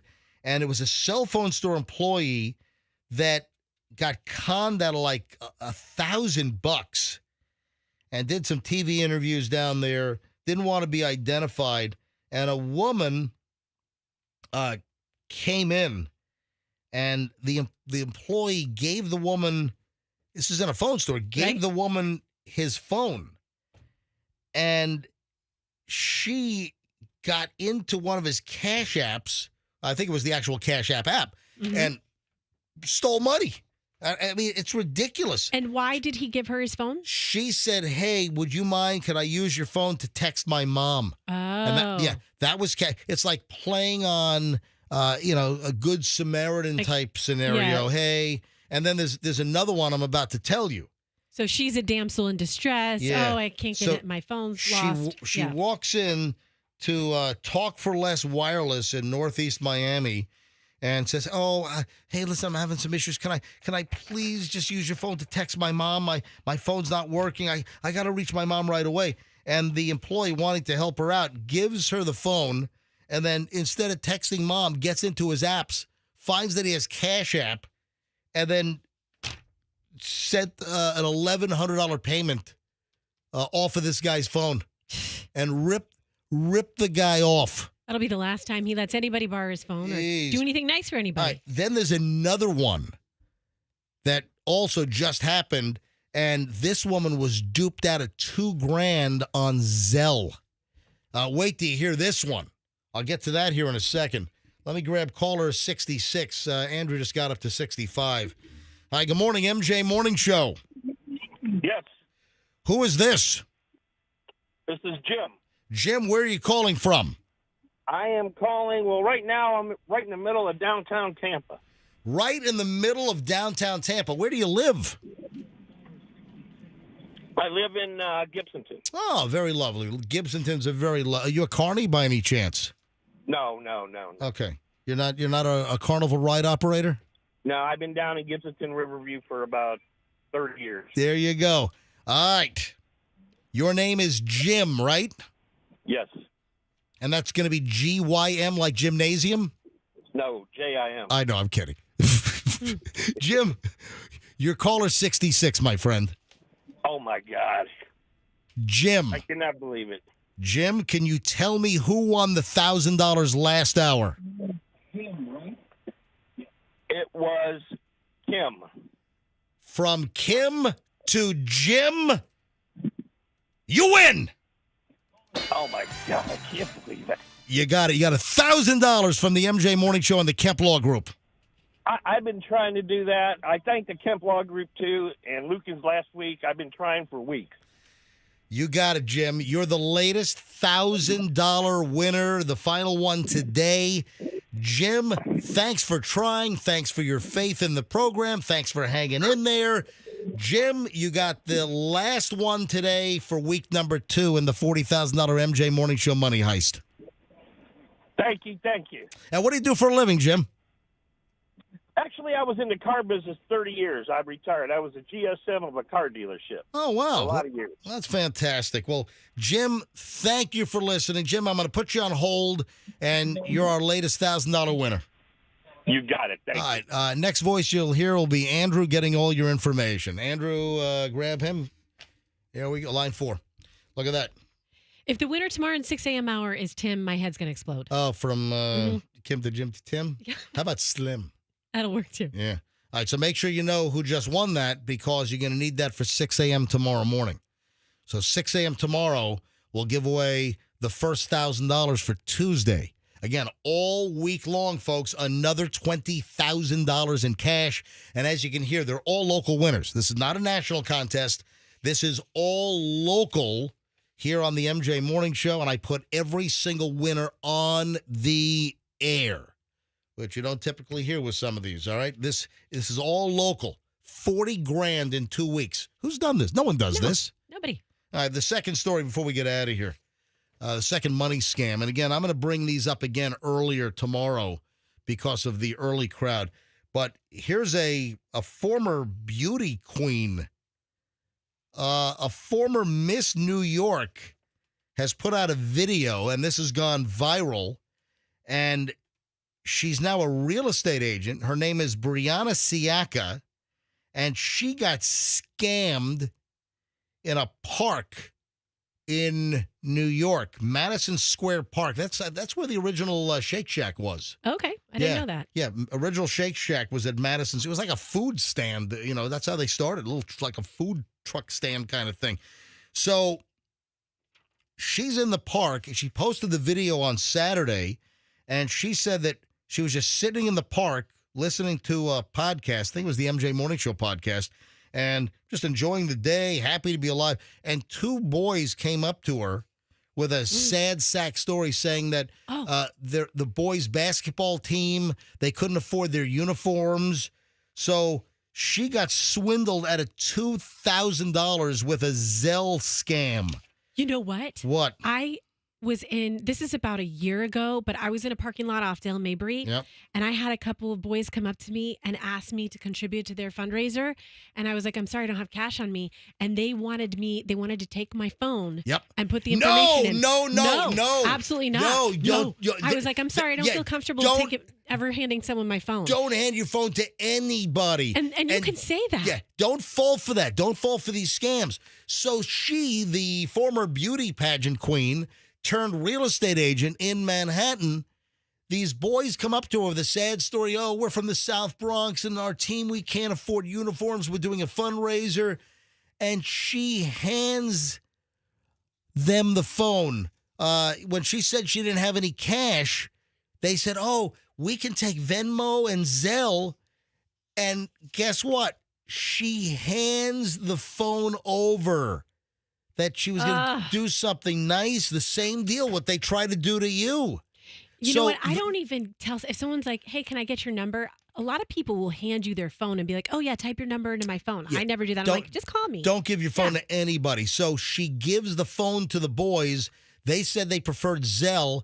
She opened Zelle, and then the boy said, hey, I can put in the account number for you. Oh, how helpful. She did a video on this, and I'll probably play the audio tomorrow. I just don't have a lot of time here. And she says, he takes my phone, starts putting in his stuff. I'm talking to the other boys, telling me about the team, like a nice classic distraction technique.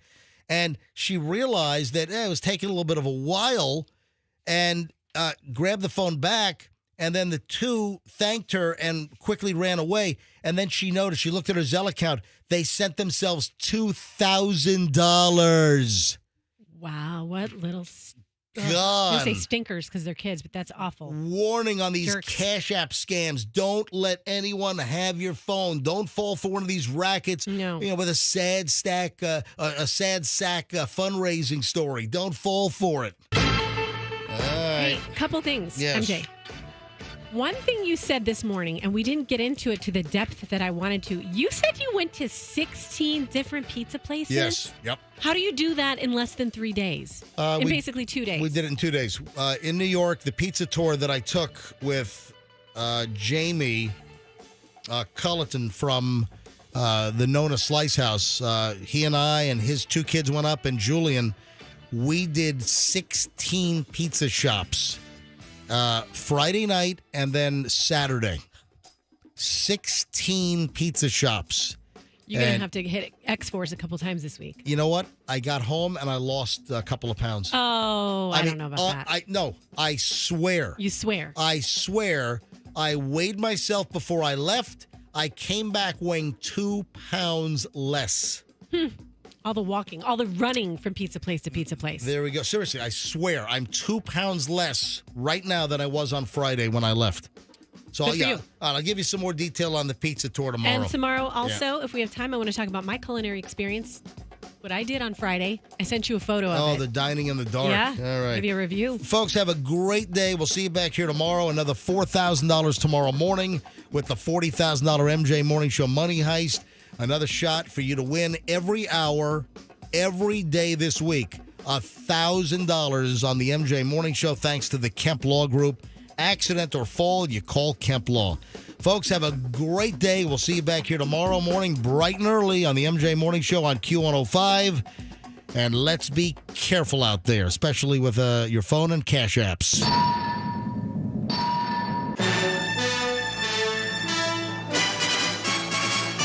Get a great deal this spring on a new Train